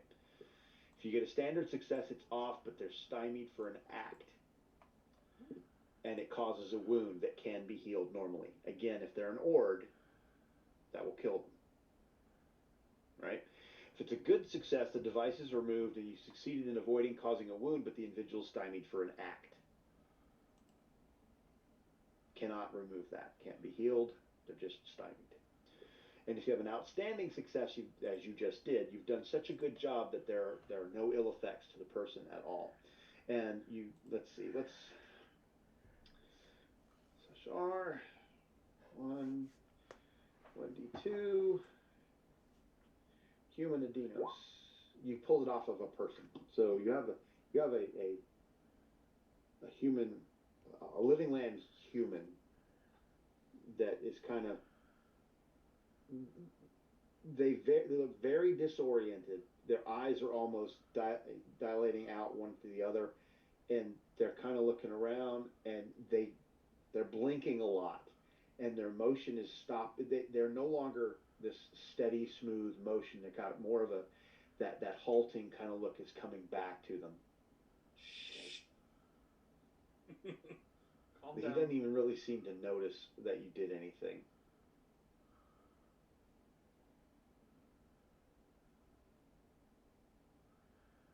I mean, so what is everybody else doing? Yama, I thought she was going to do it off one of the ones we just brought in unconscious, but okay. The guys unconscious don't have these on their necks. Oh, okay. My goal was to take one off and put it on one of the unconscious people, so they go, oh, look, it's one of the slaves. Somebody didn't pick up their possibilities, I don't think. Oh, that was me. And somebody else? That would be me. I was very excited. And remember, everybody did draw their card, right? I just did. I had forgotten to do that. I was like, cool. And Sorry, then, I'm in the middle of getting a headache, so I'm just kind of zoned. yeah, we're about 5 minutes, I think, from when We are. We're close. So there's that one gate in this area that's closed as well. And that's it. So what do you think? We go in gate area, drag these guys with us, and then talk to cave person? Why would we drag him with us? Lay him down on the ground and throw a blanket over, make him look like they're sleeping. Sure. Strip them of their weapons. The rest of the weapons, flak vest. I mean, I don't think they're alive, so I don't think you should worry about that. Dump them in a darker corner. Like, okay.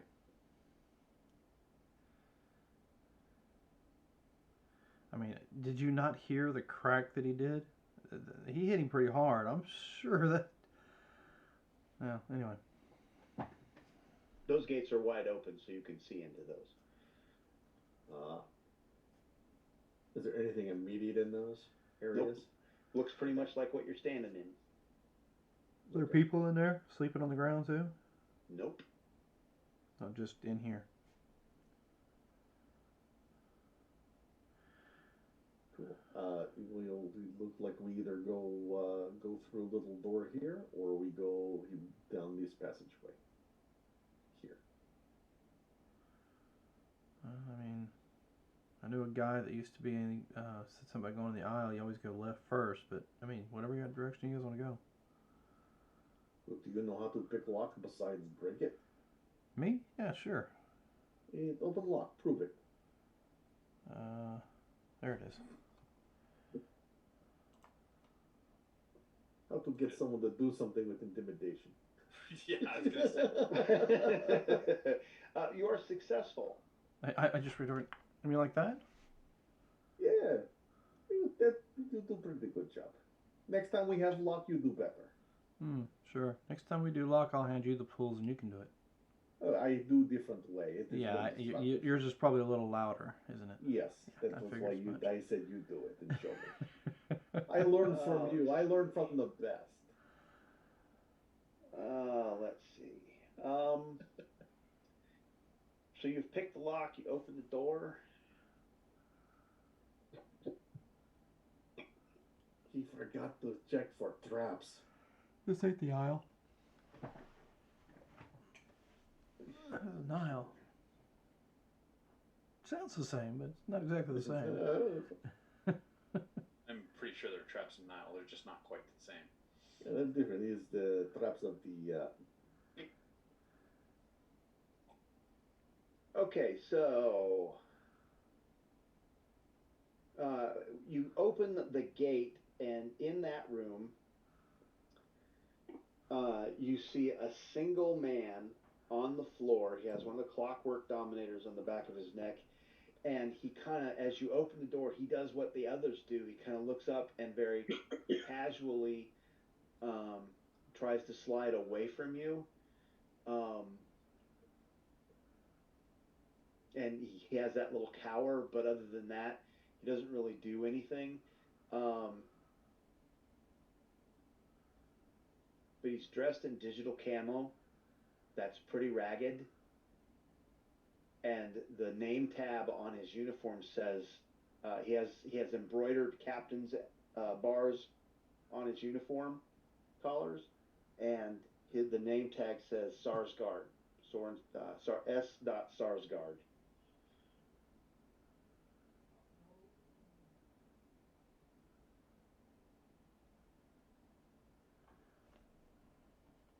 Now, my question for you from a playtest bit is, are we supposed to see his little explanation too right now?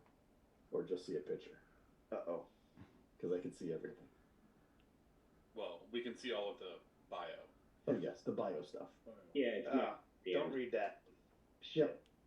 No worries. It's all right. I was going to say to you before, I was like, there's a guy here, and he looks more important because he's locked up. We may want to take all that. Yeah, shit. It would have been a suggestion anyway if he's in a room all by himself locked up. Yeah, that's where I was going before we saw the picture. So he's got. Well, then again, we do have Hanabai who might recognize him. You don't. Okay. He's not wearing a mask. If I recognizes him, then it would have been the person who was in prison played the connection.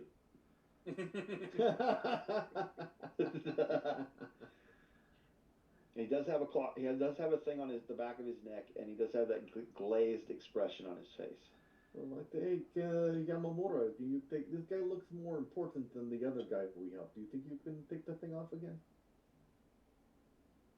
I mean, I could try. It was so easy for you last time. I'm going to tell stories about it when we get it back. Shit. I do this frequently. I put the frickin' shit in the wrong. Not in the GM section. Yes. I hate that. Damn it. Damn it. But just tell you right now, since he was locked in a place, it's like, okay, he's already more important.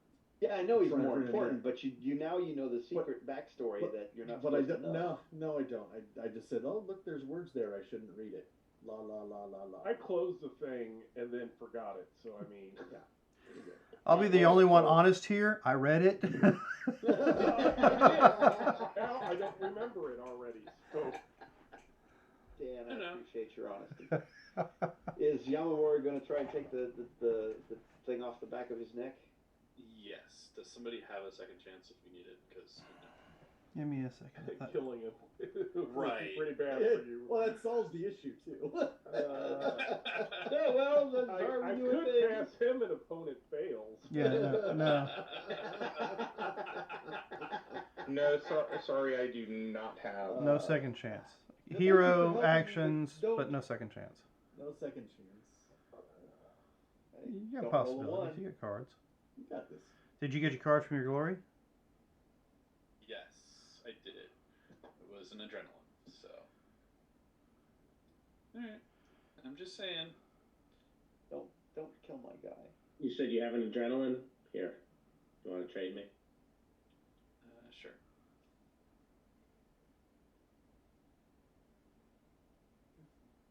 That just seems, supporter seems more your speed. It is.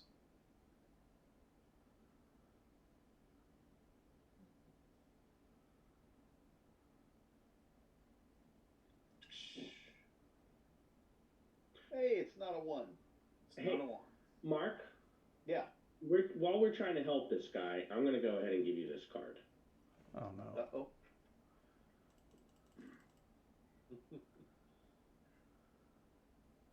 Because I think ending with a suddenly gives Mike a nice hype for next week. That's true.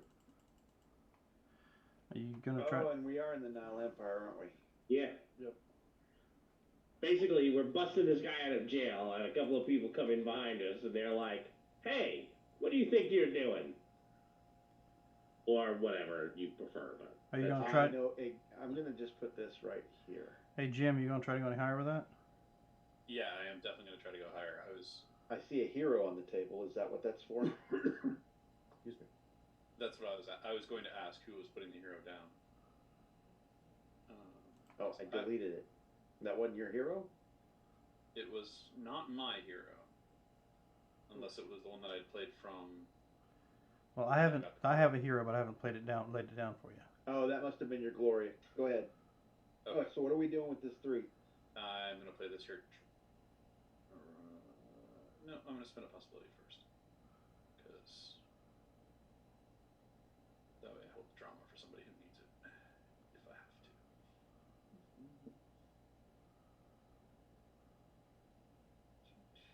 Well, you did get glory again, so you've secured it for the next act. Yep. Alright, and so the outstanding was no ill effects. Yes. But you are successful, you will cause a wound and he'll be stymied. If he's an ord, it'll kill him. Right. I do have that. I do have a hero. You need it. Yeah, I have a hero as well. And I have a couple actions. Or an action. To use one of the heroes. Yeah, I was going to say use one of the heroes in here. I will put this supporter down if somebody wants to trade in case they need to play it, and then I'll just use their Here, I will drop the hero for you. Oh, okay. On the table. Then Mike, I'll pass this to you. All right.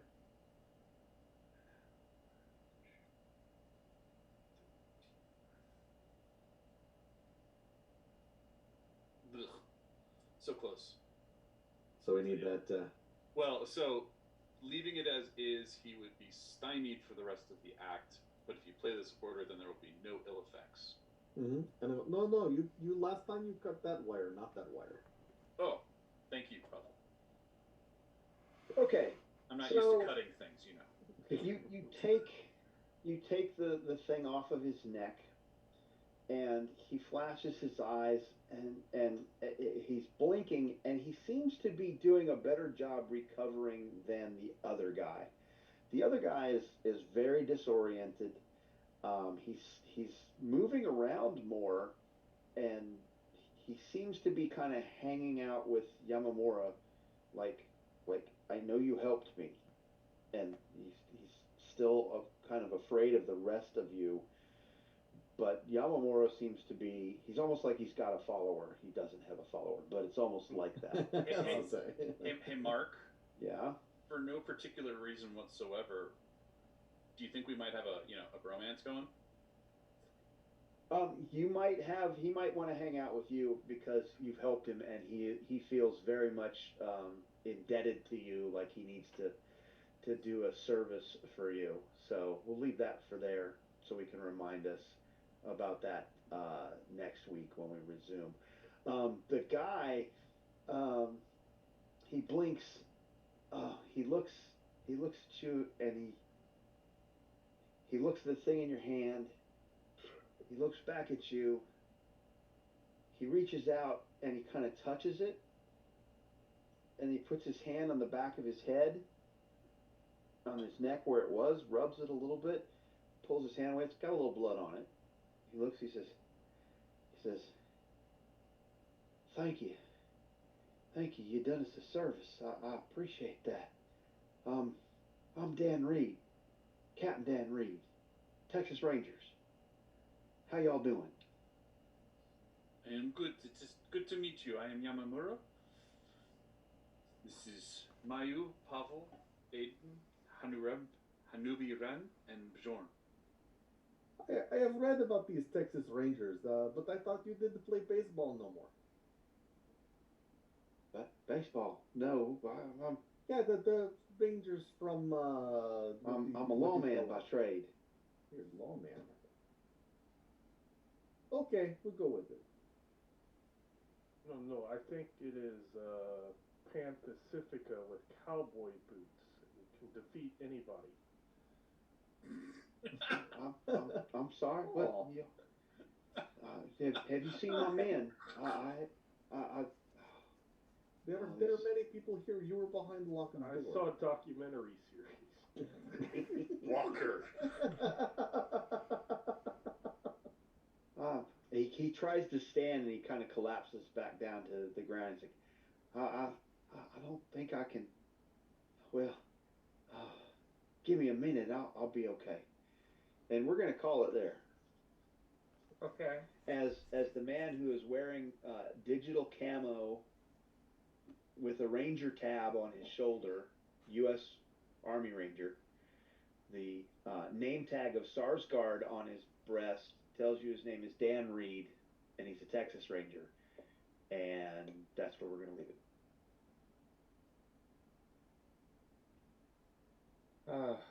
I'm sorry. Dan, I think is going to. I'm waiting for Dan to do something, but he's smiling. He's like, hey. I was just waiting for Dan to mention his golden rule. Yeah. Okay. So apparently, ladies and gentlemen, we are finished for this evening. If you want to see what happens, join us next week for the continuation of our story here to find out what's going on with this ranger. Hey, check out Torque Tuesday. I'm sure Mike will have a nice little bio for you to read.